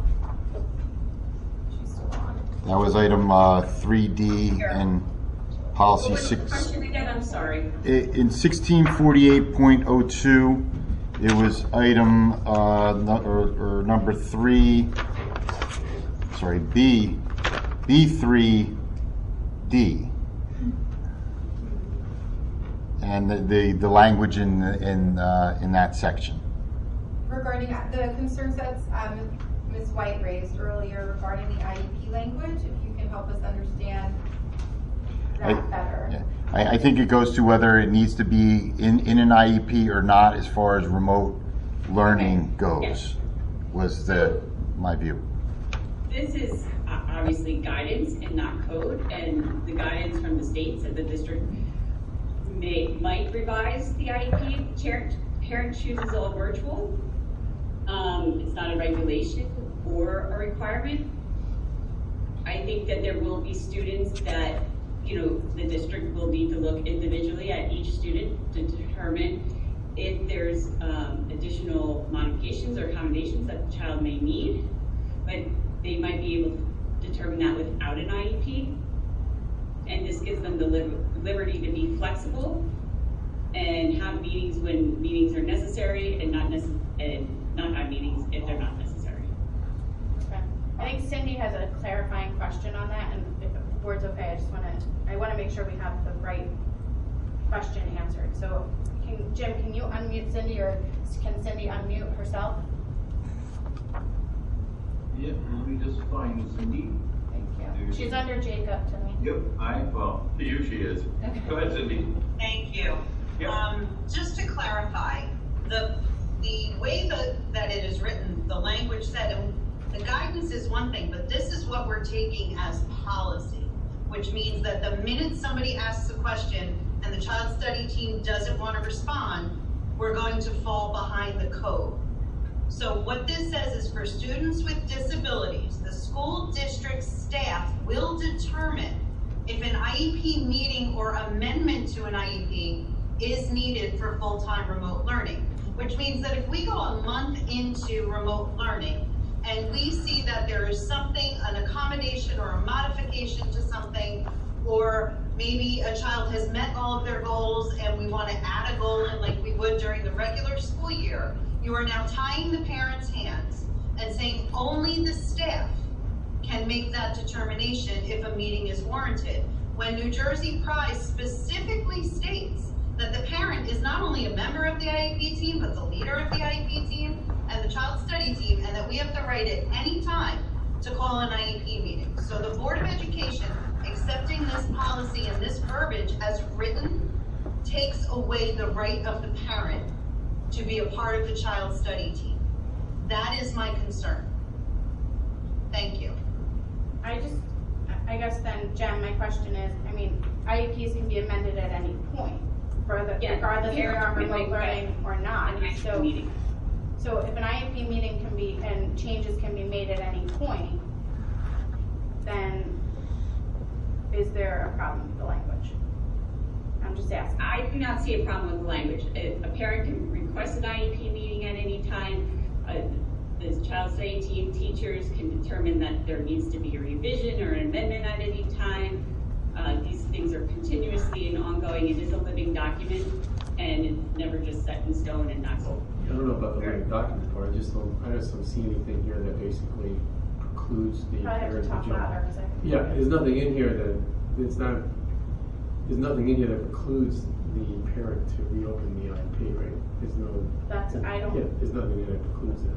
Well, it says the school's district staff will determine if the IEP meeting is warranted or not. Not the parents, the school district staff. Right, but the school districts, the way I read it, and I might be interpreting it different, the way I read it is that if a child goes all remote and the district staff thinks they need to do it, this is what they will do. But as far as I know, as far as I have ever been being a special ed parent, my daughter's IEP was if I ever wanted to reopen the IEP, or I felt like she needed more with this or less with this, I could always call my case manager and reopen it. Well, the word only is not in here, so the staff will only determine if there's no only in here. Right, there's no only. Right, It's just saying. So I think it's. We can certainly check with Maybe check the with attorneys. Robin and see what she has to say about it, and then come back for more discussion next week. Absolutely. This is just discussion. Yep. Check the language. We can check the language. All right. Any other questions on policies? Yes. I have one policy about the remote learning curriculum. Okay. Who is writing that? Are we writing that? Is there a committee or a task force that's writing? The curriculum that's being followed is our curriculum. It's the existing curriculum. It's being modified to look at, you know, what are the key components that need to be carried out to meet the standards. I mean, obviously, time is adjusted a little, you know, to some degree because of, early dismissals on Wednesdays and things like that. So there are some modifications being made, but the curriculum is our curriculum. It's just the regular curriculum. So Cindy raised the possibility of changing the language to say child studies team instead of staff, because child studies team would be inclusive of the staff. Parents as well. We're going to check with the attorney. You're writing that down? Thank you. Cindy, we took your note. We saw it. Okay. All right. You're welcome. Okay. And you got your answer to the curriculum? Anybody else have questions on any of the policies? No? All right. So this was discussion. Mr. General will get back to us on anything that we had questions on, and we will revisit it next week. Not next week. 25th. The week after. I'm not adding a week. I am not adding a meeting next week. The week after. Okay. So, let me go back. We're going to move on to financial management. Ms. Gilman. Yes, thank you, Madam President. There are 5 action items for discussion this evening under financial management. 8.1, bus fleet management and maintenance services. Board of Education and Administration will discuss the 4th year renewal of bid award with First Vehicle Services for the management and maintenance of the Township of Ocean bus fleet, commencing on September 1st, 2020 and ending August 31st, 2021. The management fees will be $32,594, a 0% increase over last year. A target price of $465,574, a 0 increase over last year, reflects total estimated department costs such as parts, labor, and outside services. 8.2, jointure agreement with West Long Branch Board of Education. Board of Education and Administration will discuss the Township of Ocean School District in a transportation jointure agreement with West Long Branch Board of Education with the Township of Ocean Board of Education to act as host as follows. To the Harbor School from 7/15/20 to 8/14/20 for a cost of $2,277. 8.3, the Chamber of Commerce. The Board of Education and Administration will discuss the Greater Ocean Township Chamber of Commerce's request to forgive their monthly rental obligations per the attached letter. 8.4, the Sodexo temporary custodians. Board of Education and Administration will discuss 3 options for temporary custodial services for 2020-2021 school year provided by Sodexo Food Services per the attached.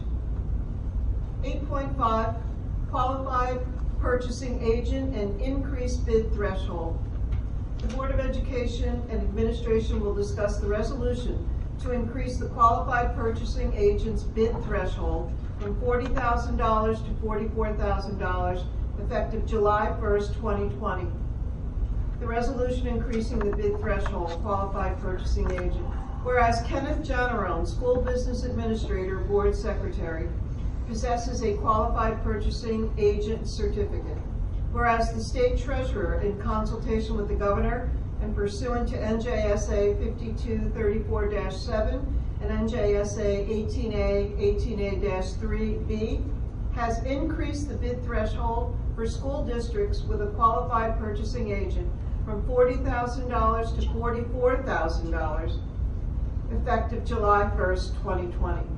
Now, therefore, be it resolved that the Township of Ocean Board of Education, pursuant to NJSA 18A, 18A/3A, and NJAC 534-5.4, establishes and sets the bid threshold amount of $44,000 for the Board of Education and further authorizes Kenneth Janaro, the qualified purchasing agent, to award contracts in full accordance with NJSA 18A, 18A-3A for those purchases that do not exceed in the aggregate of the newly established bid threshold amount. Mr. Janaro. Okay, maybe I can take 1, 2, and 5 first, since they are routine annual type renewals. The first one is for our bus mechanics. You see that there was no increase, of course, because of some of the decrease in work from last year. It was easy to get a renewal at a zero increase, noting that to them. So that's the first one. The second one is a jointure. Of course, we always try jointures, and this summer this is a out-of-district placement for a few of our special education students, and we were able to cooperatively transport another student from West Long Branch, thus splitting the cost by 3, so in threes instead of us bearing the full cost. So that's a good thing. And then E5 is a standard, as you can tell by the language. It's a standard state resolution that can get wordy. The state increased the bid threshold. So anything over that bid threshold would need to be, in the aggregate, would need to be board approved. So it doesn't authorize need to do anything more than we have in the past, except for that $4,000 it increases, and that's by state statute. So those are any questions on any of those 3? Do you think they enacted that extra $4,000 in view of COVID? Yes, absolutely. And they said that was part of their ways. They did multiple things, but trying to loosen things up or help districts with purchasing, with some of the difficulties we talked about earlier in the meeting that we're having and everyone's having as far as procurement goes. Okay, then seeing none, if you want to take the Chamber of Commerce first, I did receive a call from them, and I know they've been trying many different things with their businesses, that a lot of them may, of course, taking a real hit, with the pandemic and operating, and so of course they are also as an organization that's run and contributed by local businesses in Ocean Township. It's something that they're having a difficulty with. So I did attach their request for a letter of request to ease the rental that they have an office here in the administration building, and the total annual fee is about exactly $9,792. So it's about $800 something a month that they pay to us now.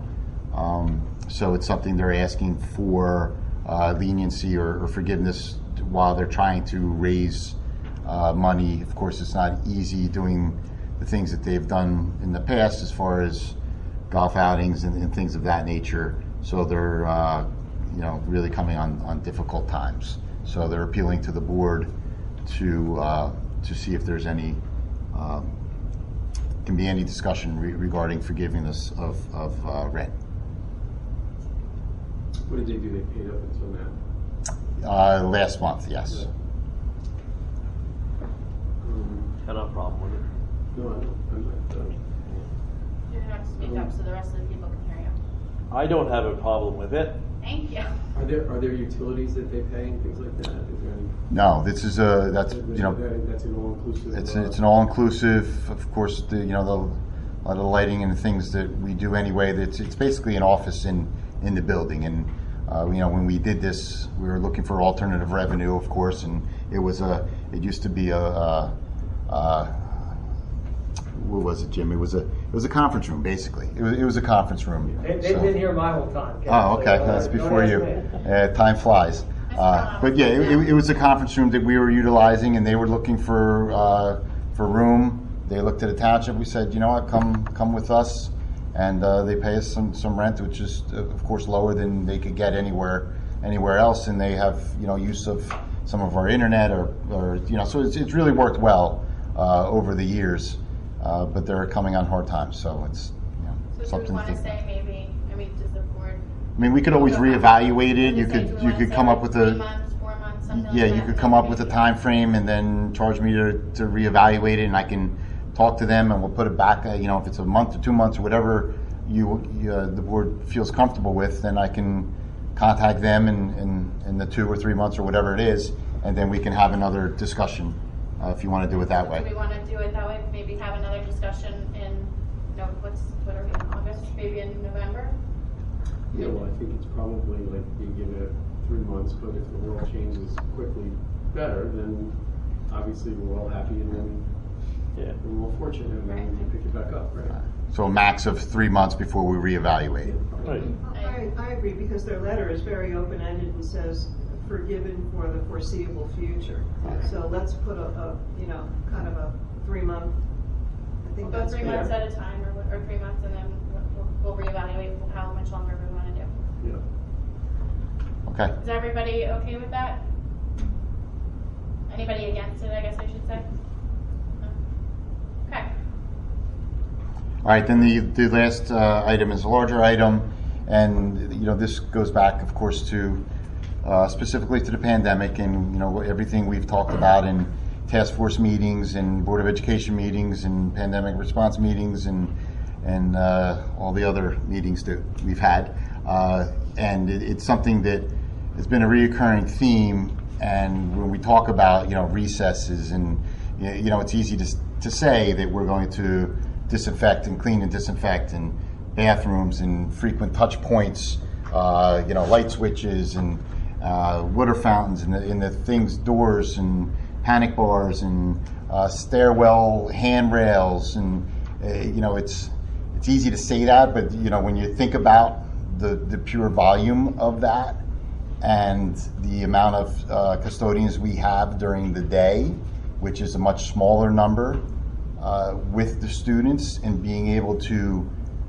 keep up with that would be a challenge.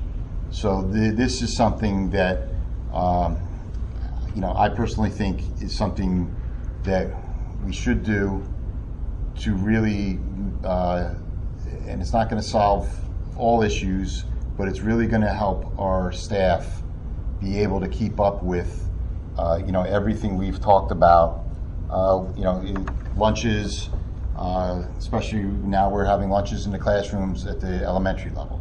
So that adds, you know, all these things add different issues to the custodial staff and how we're going to keep things as clean as possible. You know, we've talked about all hands on deck and teachers helping, security helping, but the more we can, the more staff we can have to really keep as clean and clean and disinfect as often as we can, it's really a benefit to the district. Can I ask you a question? Sure. When we finished the school year, we talked about that we uncovered some surplus, right? Yes. And we said that the surplus would kind of have to be, we start using that surplus in these kind of events, right? So the surplus, in my recollection, was something like $890,000 or something, some number like that, right? So when you're starting to look at that, how is this, you know, this is one number and another number, like, how are we doing against that? Well, and you're exactly right. And if you remember, we had some savings at the end of the year from, you know, substitute teachers that we didn't have to employ, and some things that, and we were able to move that money into a reserve account, if everyone remembers that, and just for this instance. So that would, and it is just over $900,000. So this would take from that. Yeah. So that would bring us down. But how does the overall tally? The overall tally is the CARES money, that's $270,000 approximately. That we have spent that on a lot of the PPE, disinfectants, cleaning supplies, and we've gone into that reserve money $100,000. Okay. So if we look at, this is approximately the option I would recommend would be option 2, which is the middle option. So that's the $270,000. plus that 100,000 that we're over in the CARES funds. So that would bring us to the 370,000 of that reserve money that we have. Still not knowing, of course, the big, if, and the thing is that we don't know that we're going to maintain our state aid. The governor has talked about, and some things they've done that makes me believe that hopefully we will, where they've been able to borrow now. But if you listen to the governor on, 3 times a week, he's constantly talking about need from the federal government for aid to the states. And he always says frontline workers, and he includes teachers. And when he's talking about that, he's talking about our state aid to the districts, which because the state has expanded the budget their budget timelines to September 30th. We still don't know. So we're in a fiscal year that started July 1st, and we don't know that we don't know 10% of our revenue, $7 million. We don't know that yet. But my question was, so we know those 2 things you just said. Do you see another big ticket item? Well, do you feel like he's going to have to go to that? We have increased sub-pay. So there are other things that we've done. We've increased nurses. We've increased other things to prepare for the upcoming school year. So they also go into that. So yeah, there absolutely will be more. The big question is the state aid as to how much that will take of that money. And my other question on this one is, do we need to have a 1 year or 10-month commitment? So if the world turns right in 4 months or 5 months or 6 months or hopefully sooner, right? If the world turns right and we don't need these services, are we still obligated to these services, or do we get out of these services? I love your optimism, Jeff. I do. I've always, I'm not as optimistic, but I will check on that. I've looked at it the other way. If we don't start with them, I've looked at it. If we don't, I was going to actually ask the second half of Jeff's. He's Mr. Optimism. I'm Mr. Pessimism. Right. I'm going to ask the exact opposite and have Ken answer both of them. Right. What if things get really bad and we go to full remote? Yes. Are we still obligated to employ these folks? No, I've checked that. I didn't think of Jeff's, so I will get back on and confirm that for you. I mean, in these So situations, it's going to be in these situations, there's usually a 30-day. Yeah, there's usually a clause. We haven't gotten to the contract part yet. This is more conceptual, just to see if the board is in favor of. This is at the discussion stage. Jim has another question. Jim, do you have another question or no?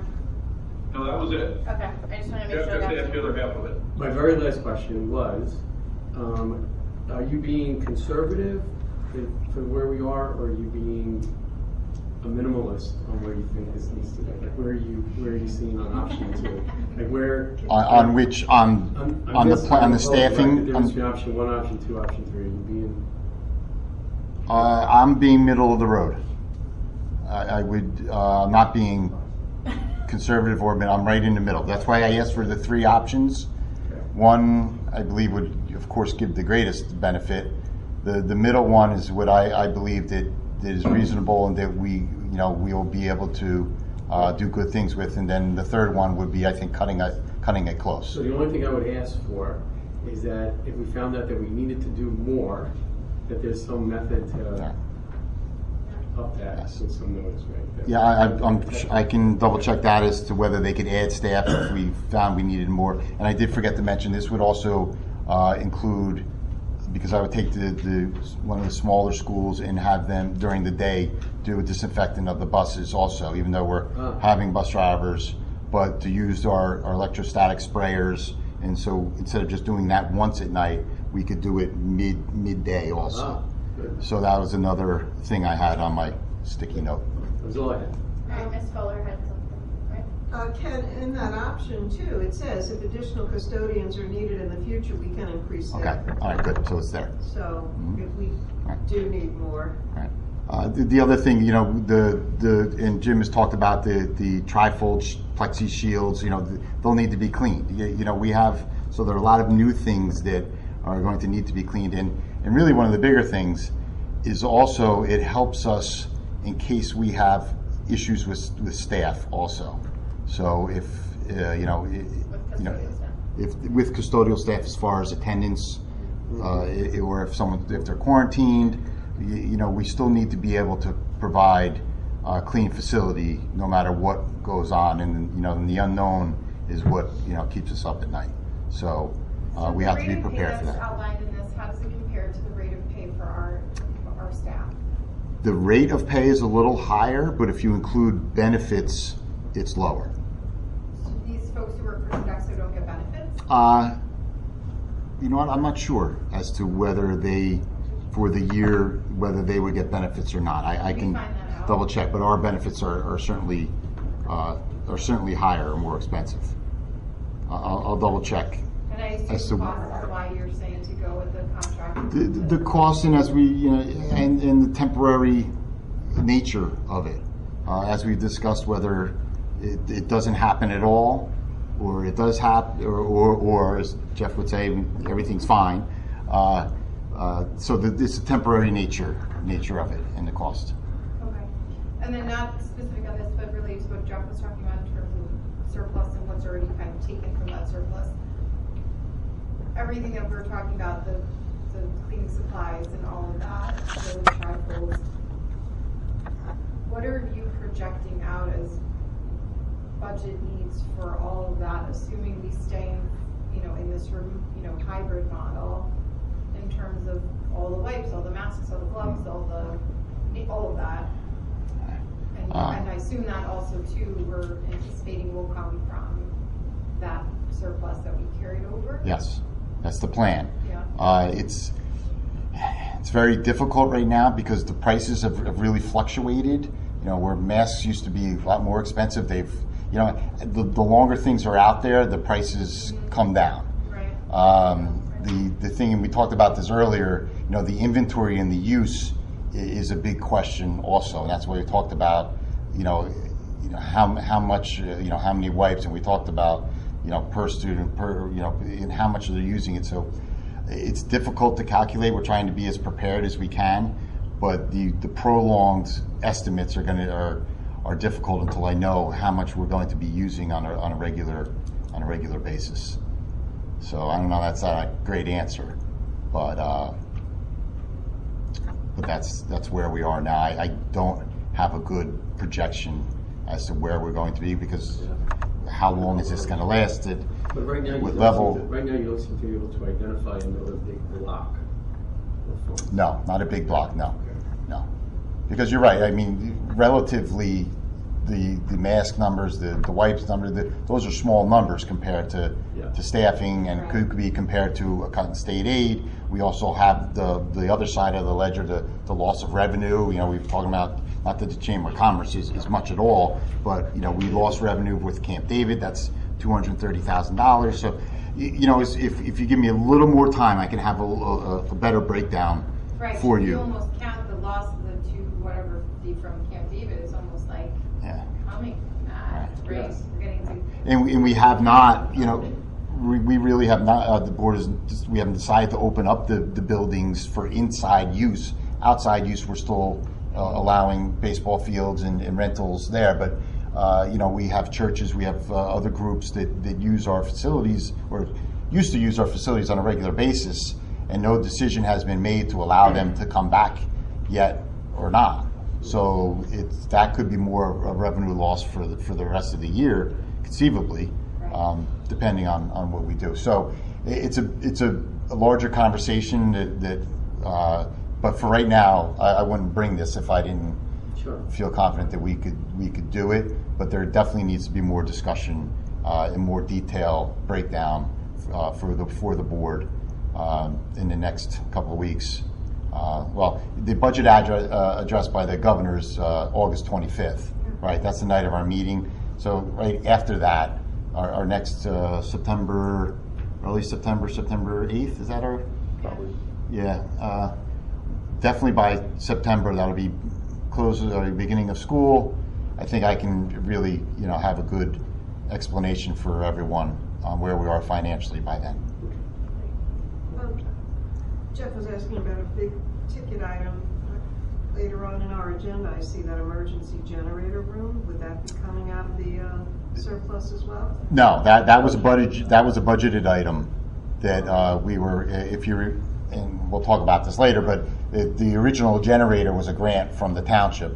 Now this is to extend the electric of that generator to the other side of the school to really help us with our technology needs, and that's something that, of course, is only going to be more important going forward, not less important. So that's definitely a necessity that we're going to need going forward. Okay. Can I ask an unrelated question that I just thought of? Yeah. This conversation just made me think, I'm sure some parents are going to want to send in wipes or cleaning products with their child. Will we provide them with a list of what's allowed and acceptable? Like, don't send bleach with your kid. I mean, I say that half kiddingly, right? But will there be an acceptable list of products that you can send in? I have received a few emails by parents that I've given, what we use, but that's a good idea. Like Clorox cleanup, not for your classroom. Right, because there are many students that if it's bleach and they can have reactions to that, so that it's a balance. So maybe parameters on what? Yeah, I can. If you want to send in your own stuff, because I'm happily sending stuff, but I don't want to send the stuff that can't be used. There's a private school in our town that is asking for everybody to bring in Clorox wipes, and I was like, that's not allowed. But that's what they're asking. Yeah. So. Okay, does any other board members have any other questions? Just one final thing, Ken. This Rise for Students and Communities from Sodexo, this packet, it's really good. Is this available on our website for parents to look through? Yes, it's an attachment to this agenda item, and that's one of the appeals. And we asked about hiring our own, or they are a professional company. They clean both on the food service and on the custodial side. They have colleges, they have event centers. They do this, so the expertise that they bring will also be a benefit that we can not only depend on our vendors for advice and training and things like that, but we can now rely on them to do that also. So that'll be a good thing. From the agenda item and put it under the Sodexo tab on the website? Sure. So sure. Sodexo tab on the website. I mean, they have their own tab. Yeah. It's probably something that we can up there. Sure. Thank you, Ms. Gilman. Any other questions from the board on finance? Okay. Thank you, Ms. Gilman. Moving on to planning and construction, Mr. Kaddish. Thank you, Madam President. I have two items for discussion. First item is, surprisingly, we asked the state for money and they said no. We applied for a LEAP grant. For those who don't know what that is, that's a Local Efficiency Achievement Program. We were looking to get some extra funding from the state as we were trying to work with the township for our maintenance and grounds to share a building with the township. And they said it's a great idea, but you're not getting any money. Item number 2 is from Solutions Architecture. This is what was referenced. I believe Ms. Dillon was asking about it. As far as the generator providing more electricity to the IT rooms, which will be vital as we move forward. And I will let Mr. Genero discuss that further. Just to be clear, we have the generator. This was a grant, another grant that this one we actually received with the township. It was an OEM grant, and so there were specific parameters around that generator and its use, and that's where we had to have it with the cafeteria, and it's a transfer station in case of hurricanes and things of that nature. So that's what we were able to get as a freebie through the grant application.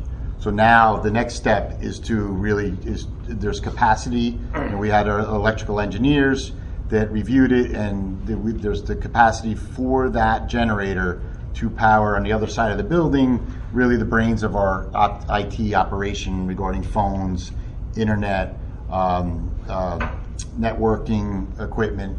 So we want to spend the money to extend that generator. So what happened last week, and it was a good or bad coincidence, you may say, as we were working through this, that we had the storm that we had last week, and we experienced outage for a few days with our phones, and we have backup for our internet, so we were able to get that up, but access to our network drives and really hampered a lot of productivity in the in a time where we need all the productivity we can get. It was difficult for the district. So it's definitely something that we wanted to continue to go forward with. It was budgeted, as we mentioned earlier, so we had this discussion during the budget time last year, in December, January, February. Feels like last year. Yeah, it seems like last year for this upcoming year. So the funds are there. All right, Mr. Dietrich has a question. Okay. Well, I think Ken actually answered most of it. I got why we were doing the server room. You want to keep the servers up. There's no reason to let them crash if we lose power when we have capacity. I didn't understand why we were extending to do the IDFs and MDF all the way on the other side of the building, assuming in a powerless environment we probably weren't going to have a full, classroom. But I think you explained it, Ken. If in subsequent days we have staff that have to get in there, so right. I'm good. And remember, even sometimes, a car accident, somebody hits a pole, and it could, for the high school, it really affects all of our other schools that may be up and running full power because the brains of the IT is at the high school. So it does affect Speaking of experience from out front. Yeah, yes, yes. Car hit the pole. Yes. We've been through all this. Yeah, we have. Okay. Anyone have any other questions about planning construction? I was just wondering if you ever worked with this firm before. Which? One that is the architectural firm? Yeah, have you ever worked with them? Yes, they won the RFP for for our last referendum. Oh, they won. Okay. They won the RFP. Now this is a small, for large things over the threshold of 17.5, we would normally go out and seek other prices. But since this is a low amount, this is a normal thing. Okay. So we're going to move on to instruction. Dr. Marshall. Thank you, Ms. McGovern. We have 6 items this evening. Item number 1, I move to approve an addendum to out-of-district private tuition for the 2020 ES-wide program in accordance with the attached memo dated August 3rd, 2020. Item 2, I move to approve out-of-district private tuition for the 2020-2021 school year in accordance with the attached memo dated August 3rd, 2020. Item 3, the Board of Education will discuss district curriculum for the 2020-21 school year in accordance with the attached memos dated July 24th. There's a long list of attachments there. Item 4, Board will discuss the request of students to fulfill their clinical practice requirements during the 2020-2021 school year in accordance with the attached memo dated August 6th. Item 5, the Board will discuss the request of students to fulfill their early field practice hours during the 2020-2021 school year in accordance with the attached memo dated August 6th. And finally, item 6, the Board will discuss the requests of college students to complete internships during the 2020-2021 school year in accordance with the attached memos also dated August 6th.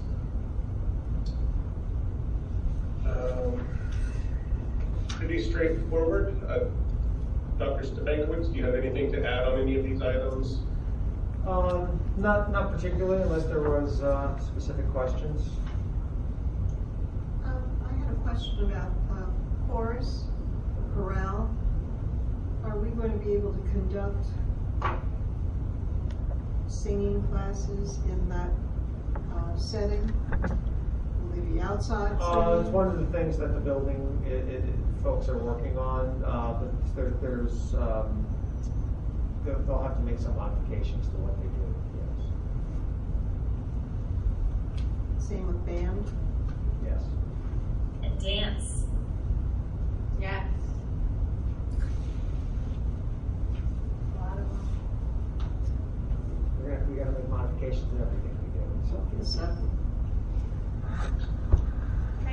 questions on instruction and education?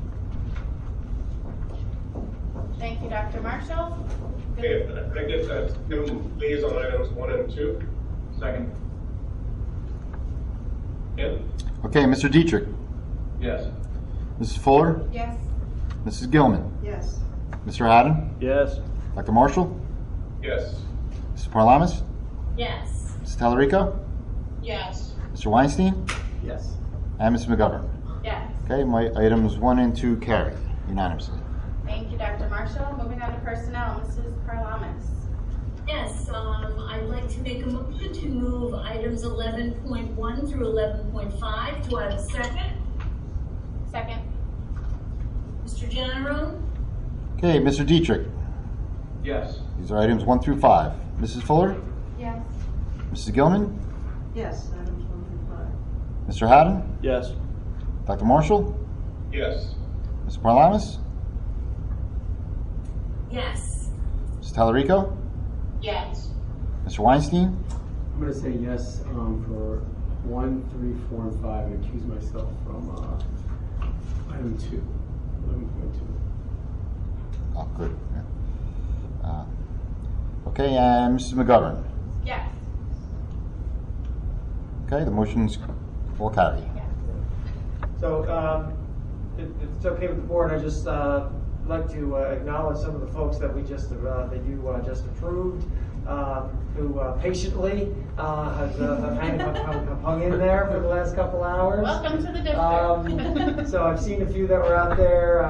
Monique Sood I saw. Welcome back to the district, Monique. Tylette Miller I saw. I'm not sure if a few others are on there, but I also saw Mike Emmich, and I wanted to particularly introduce Mike, who's our new supervisor for World Language, Social Studies, and ESL Bilingual.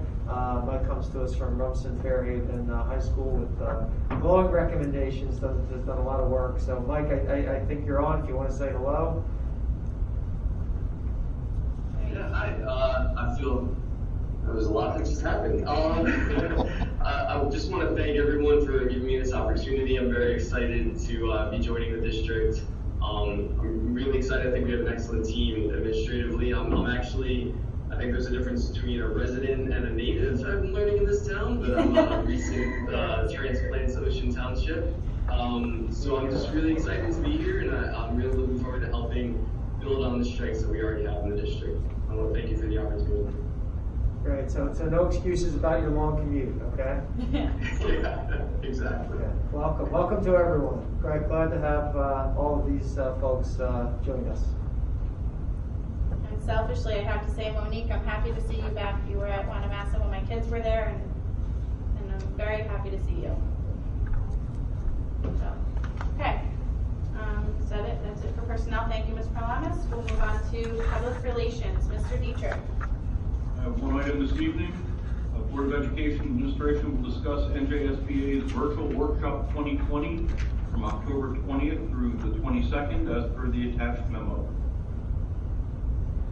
Ed? Just to note, as I think everyone knows, the usual workshops, the annual workshops, will not be in person this year. As the board members know, they have mandated training that they have to attend, and of course there's plenty of optional training that the board can attend, and there are 3 days, is October 20th through the 22nd, where there will be a lot of virtual training that can be accessed by the board. It's a group rate, so that everyone up to 25 district members or people can, including board members, can attend any of the workshops. So it looks like a pretty good thing. So we would encourage everyone to do it. It looks like they're recording them also. So if you can't join live, you can always go on and do other sessions later.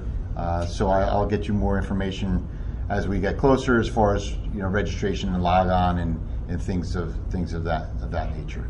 So just wanted to put that on. And Half the time you can't even get to all the things you want to get to because they're all at the same time. So that's really awesome that they're recording them. yeah, right. And in person it's more difficult to get to everything. Yeah. I was there. So that's all I had on that, unless there are any questions. I was actually wondering what we were discussing. You know, like, we were like, gonna say, okay, should we all get together and watch it together, you know, things like that. I know what the discussion part was around, you know. It's not a lot of choices. Just bring scotch. Bring scotch, exactly. All right. Exactly. Thank you, Mr. Dietrich. We'll go to technology, Mr. Weinstein. Thank you, Madam President. So today I'm going to discuss, there's one item on the agenda, laptop computers and a cooperative purchase.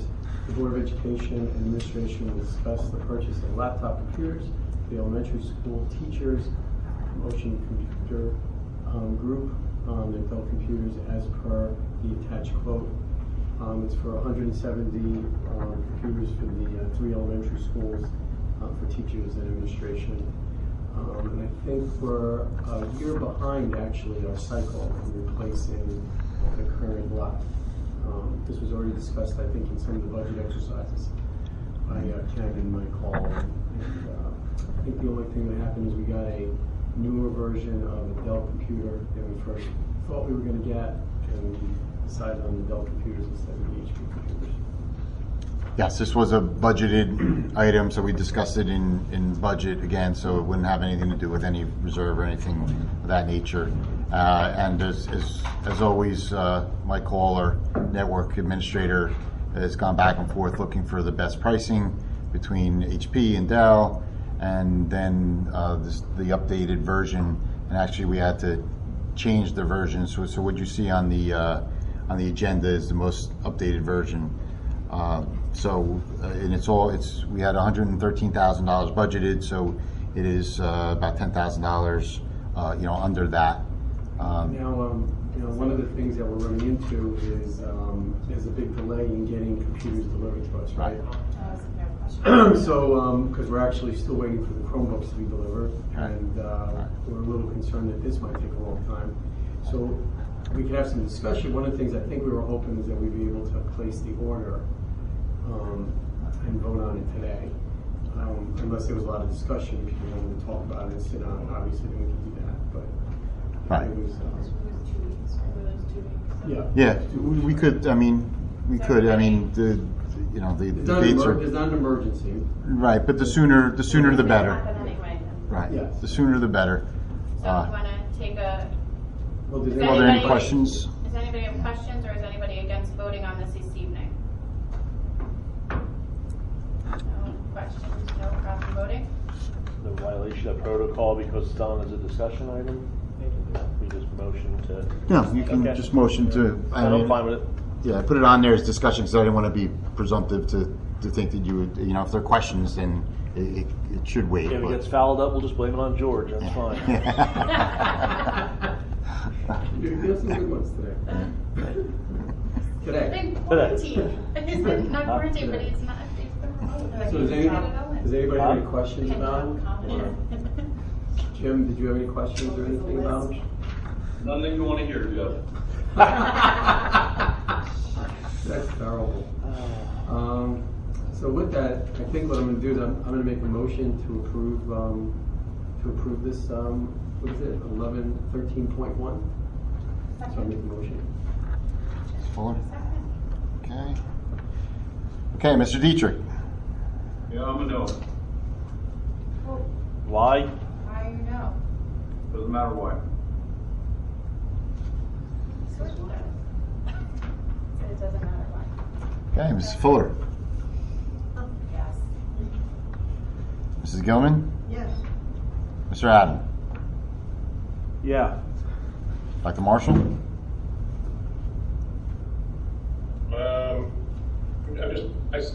You have to excuse me. Is this a motion now? It was a discussion item? Well, Yeah. Yes. Hey, I missed that chain. I'm sorry. Yes. Mrs. Parlamas. Yes. Mrs. Tallarico. Yes. Mr. Weinstein. yes. And Mrs. McGovern. Yes. Okay, the motion carries 8-1. Okay. Thank you, Mr. Weinstein. Is there any old business from the board? Any new business from the board? I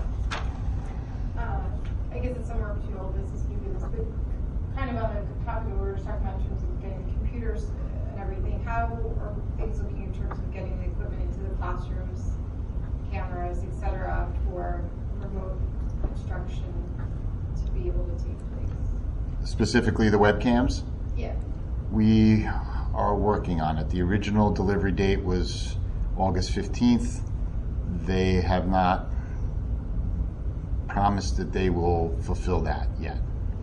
So we're calling them very often and looking at different options of different cameras, things that are in stock. So it's like a lot of this, it's not easy.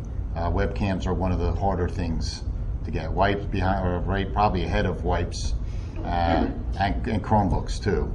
Now the Chromebooks aren't vital for us since, you know, because of our one-to-one program we've had. So that's not a vital thing. The webcams, you know, we do have other options with the Chromebooks and the cameras on them, but we are still hopeful that we will have them for the beginning of school. And then do they have I can't guarantee it. Installed or just kind of Yes, installed, but they're clips. It's not a difficult install, and if we need to pay overtime or you know, work, you know, a double shift or whatever we need to do, you know, we can do that as long as we physically have them. So that's the hurdle right now, like there are for other things. And we're not the only ones, of course. Sure. That's why. I know one of the things with Chromebooks that's hard to, or one of the things that we don't have a lot of, I know we've talked about chargers, but also the cases. Cases, yes. Is there any thought that, I mean, we know that probably some, maybe we don't know. I'm assuming that some of the high school kids don't actually bring it in a case, or, you know, maybe even middle school. I was just thinking that, I don't know if there's a possibility to put it out there. If you don't use your case and you want to, I mean, I know we want them using them, but if some of them don't, and it's more important for the little ones to have them, that maybe we can put out there, if you don't use cases and you want to return them, that, I mean, most of our cases are pretty standard size for whatever size we have.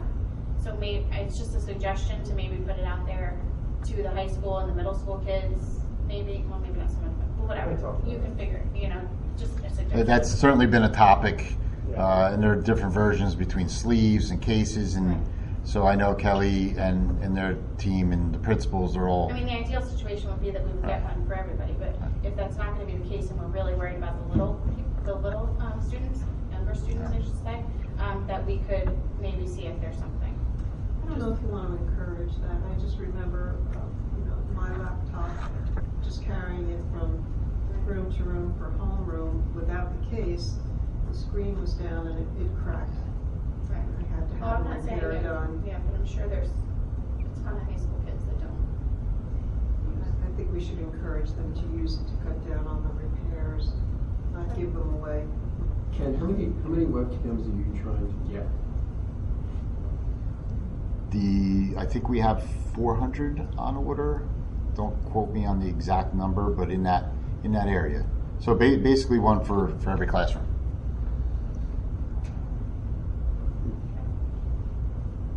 Any other old business or new business? No?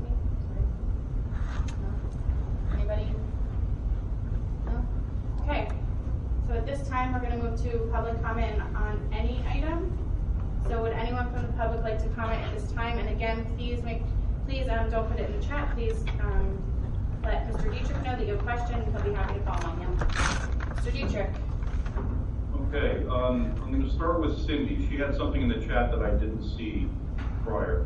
So Cindy, was that answered or did I miss that? No, it's okay. It's not a big deal. I can tag it on here. I have two questions. One is there was discussion about the wellness committee, and kind of a vague ambiguity of who is going to be offering assistance to the kids and kind of what hands were going to be on deck. And my question is, of course, are we going to be focused a little bit harder on how we're going to support our special education students who historically have an issue with expression, that the untrained eye may not be able to identify if a child is in distress versus a behavior?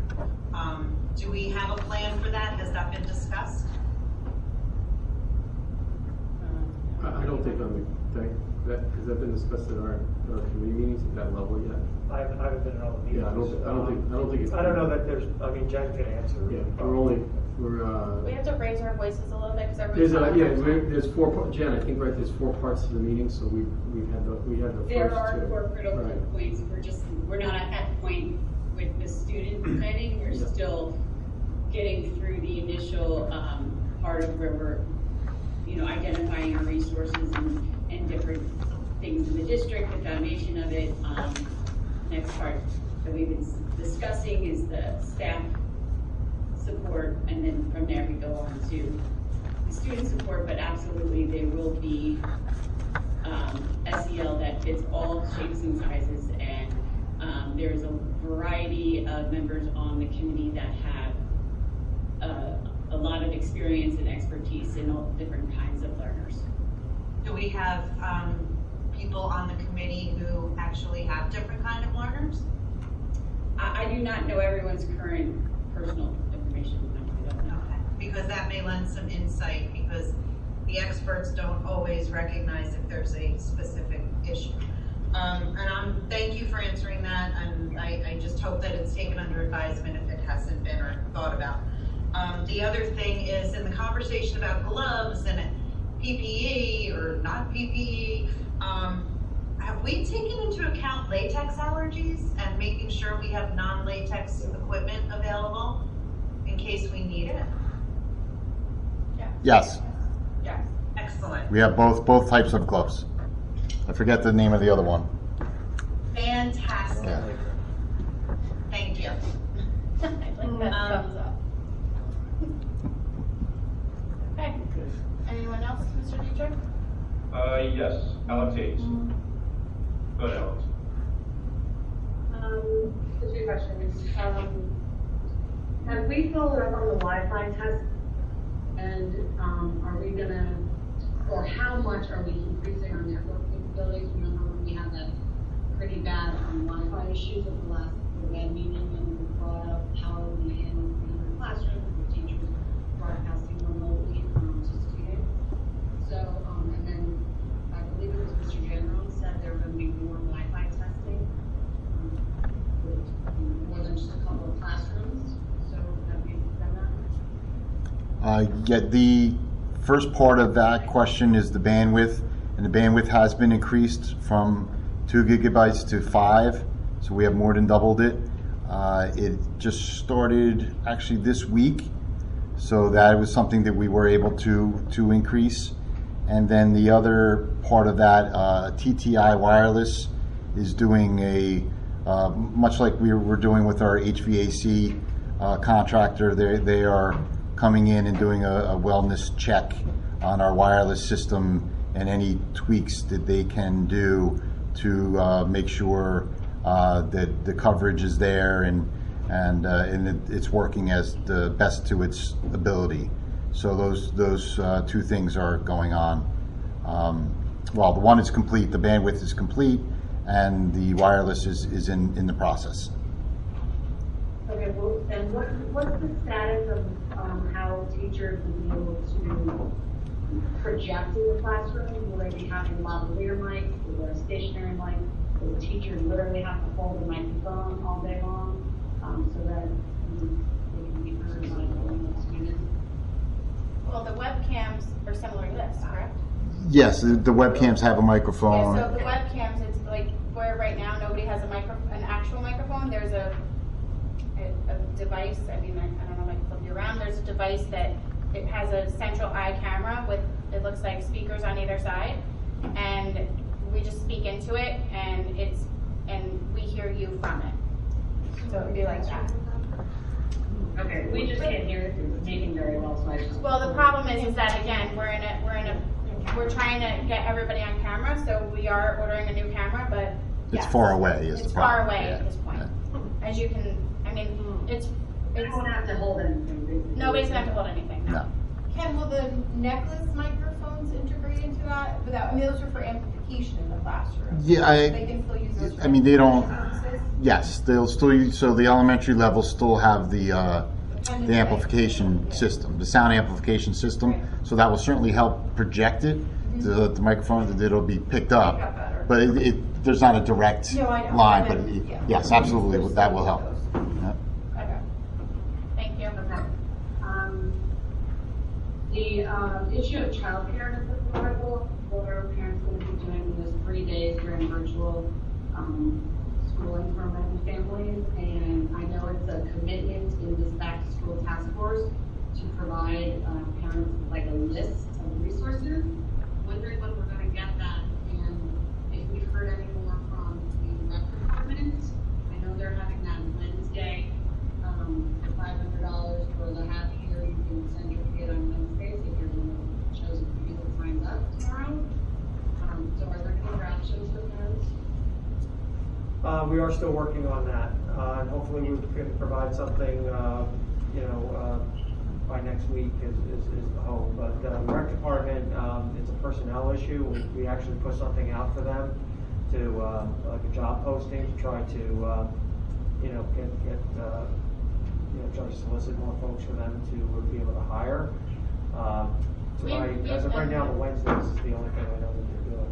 We've offered space if they can, provide staff, because we can't do it with our certification. So if they can come to us with staff, we're more than happy to do it. But as Dr. Spankwitz said, they're not able to provide staff. It's not that they don't want to; they haven't been able to find. So we're at their mercy basically on that, unfortunately. But that's a new development, right? Because you guys offered them space, and that's people. No, the space has always been offered. We've said it's always been that we would be able to do it. We told them that they could utilize our space, but it's more a question of personnel right now. That will be helpful when parents get like their meeting or something. We're trying very hard, Alex. I promise, we're trying. Not saying you're not. No. It's helpful. Okay. Any other questions, Mr. Dietrich? Yes. Sandy Abdulaziz. Hello. Sandy Abdulaziz, Wayside. I forgot to say that before. Sorry, Mr. General. 3 quick things. I saw on the agenda that I looked at, I wasn't following Jim's screen share because I had up my own agenda because I was looking at the actual attachments. There was items 11.6, 11.7, 11.8 that weren't even discussed. Were they removed from the agenda? Was that in personnel? Career pathways. It was that's discussed in executive. It just wasn't being voted on tonight, so it'll be voted on next week or in 2 weeks. Oh, okay. But anything under personnel, we don't discuss in open. We only discuss in exec. Oh, okay. Because I have somebody at school attack. That's why I wanted. No, I appreciate it. Yeah. Secondly, I know we've talked about masks, gloves, wipes. I have not heard any discussion about thermometers or batteries for thermometers. We need quite a few of them if we're going to be scanning every child that's coming off the bus, going into every school, at every entrance, multiple teachers at each door to get them into the school quickly. And we need backup batteries ready to, change them when their battery dies, because if we're scanning that many. Then somebody also asked me, will they scan more than once? Because somebody went to the doctor and they got scanned and it was 100.2, and then 2 minutes later they scanned it and it was back down at 99 because the kid had been outside in 100-degree heat. So do we have a policy for scanning more than once? And where are we getting the thermometers and the batteries? Thank you. I can answer the one question, and I'll let Ken talk about batteries.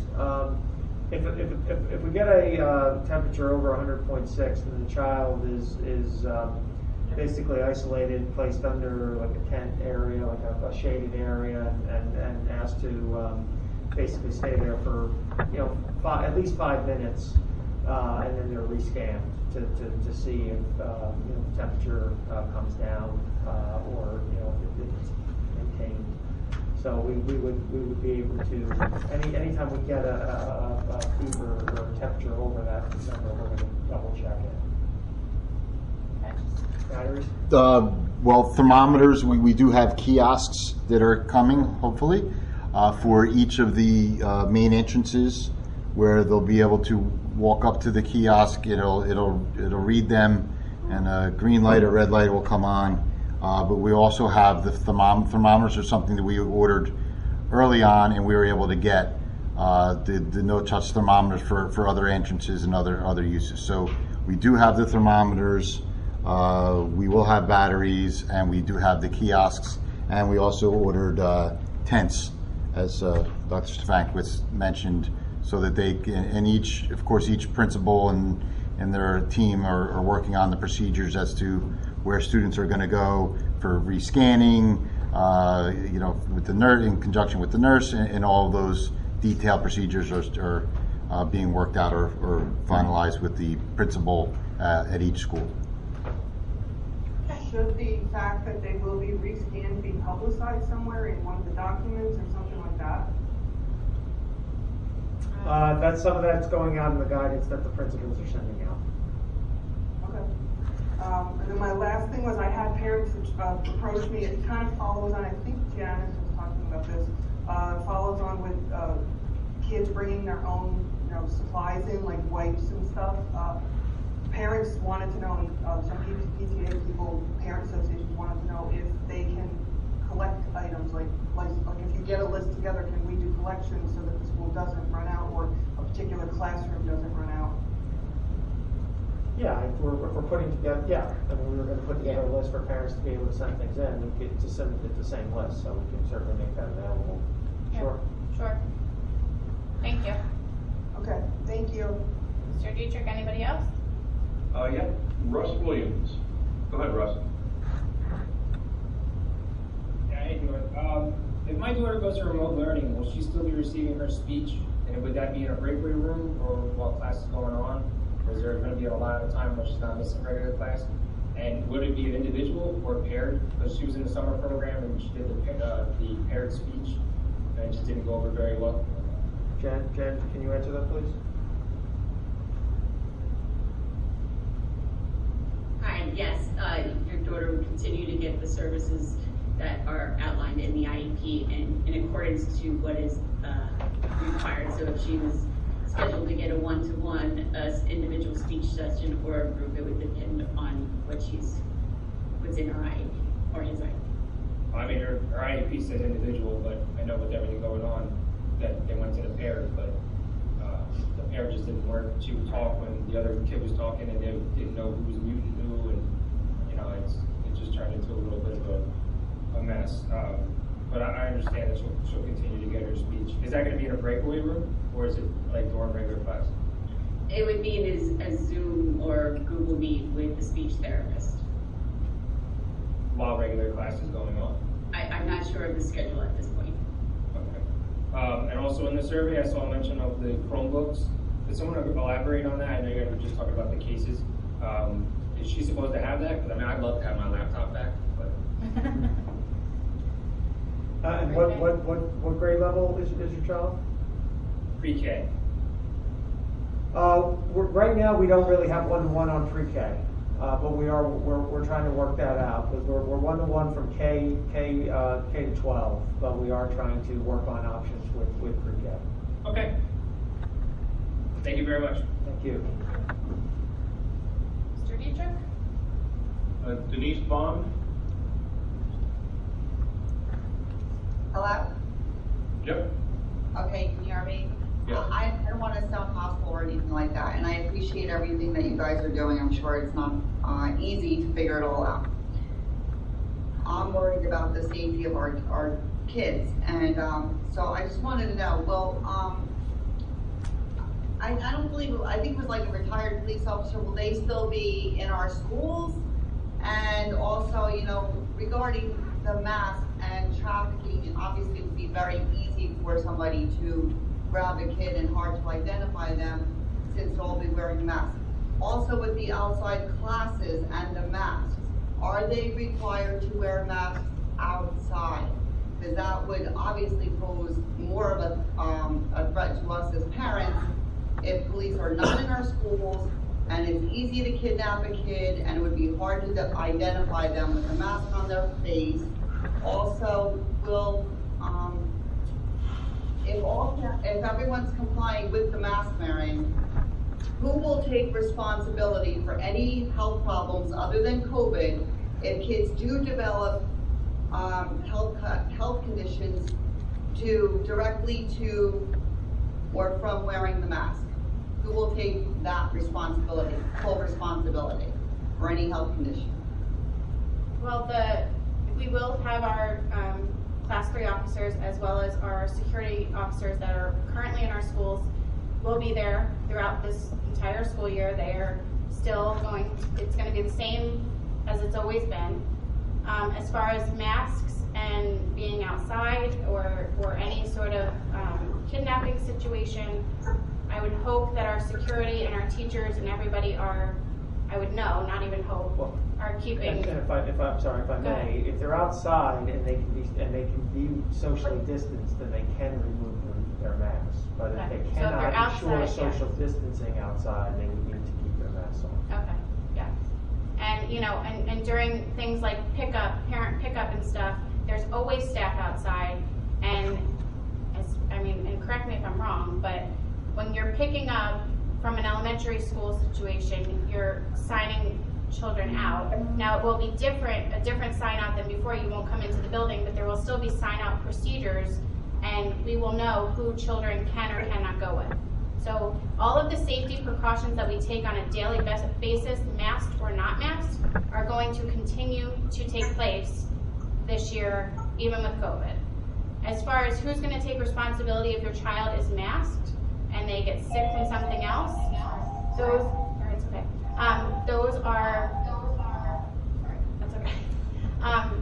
and who's going to take responsibility for that? Again, we're following guidelines that have been given to us by the governor, and there are strict there's CDC guidelines on if you have a child who you think is going to not be able to wear a mask, that, as Dr. Spankowitz has said earlier in the meeting and we touched on, you need to go to your doctor and get a note stating that, and that will be something you can talk about with your principal. So I can't say we're going to take responsibility. It's a parent's responsibility to know their child can not wear one. And if that's the case, they need to go to their doctor, get us the documentation, and talk to your principal, and it'll be on a case-by-case basis. I can't make a blanket statement about what it would be. Okay. Okay? Thank you. You're welcome. Thank you. You're welcome. Mr. Dietrich? Okay, last time around for Alex. Okay. Go ahead, Alex.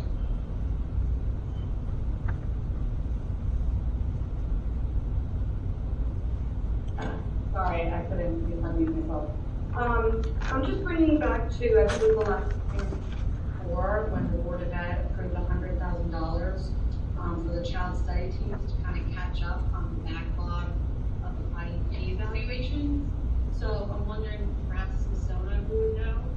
She could, but just because there's a lot of that $100,000 is being said that we've, yes, there is $100,000, but we had budgeted, was it 70, Ken? 77. No, 30.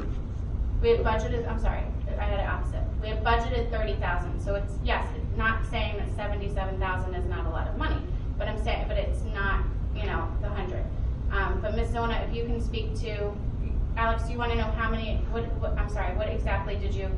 We made headway, how many? Sure, okay. Ms. Zona, can you speak to that? Sure. Thank you. So out of 370 evaluations that needed to be completed this summer, right now we are at 261. Completed. And we'll have a lot more that are being scheduled and are scheduled in the upcoming weeks. 260 left, or? No, we have completed 261 out of the 370 to date. Are completed, sorry. Yes. Yes. Okay. So, okay, that's great. There definitely are parents that we're struggling to get in touch with, some that have rescinded their consent, others that we're not getting a response back in providing consent, so, we're working with the families. And are they supposed to have the 120 that's left, or 110 by the first day, or like, is that? We're working every day to get as much done as possible so that everyone is all hands on deck for the first days of school as needed. Thank you. Sure. Okay, anybody else, Mr. Dietrich? Yep, last one's Cindy. I see you waving, go ahead. There you go. Hey, So Amy, sorry, you just opened a can of worms. What was that $30,000 originally budgeted for? Because we didn't know this was gonna happen. Summer We always budget evaluations, that. any summer evaluations that had to be done. For summer evals. Yes. That line item was perfect, thank you. You're welcome. Just going back to Sandy's and Dr. Spankowitz's dialogue about collections of supplies. Right. We need to consider latex allergies if We we're will. having parents send things in. It's Good very point. concerning. No, very good point, and we can put that on the list. We definitely will. We need to be very specific with what it is that we're telling them they can and cannot send in. Absolutely. Thank you. Thank you. Is that it, Mr. Dietrich? Yep. Okay, can I have a motion to adjourn? I'll make the motion. Can we have a second? All right, we're adjourned. Thank you, everybody. All right, have a good night. Have a good night. Good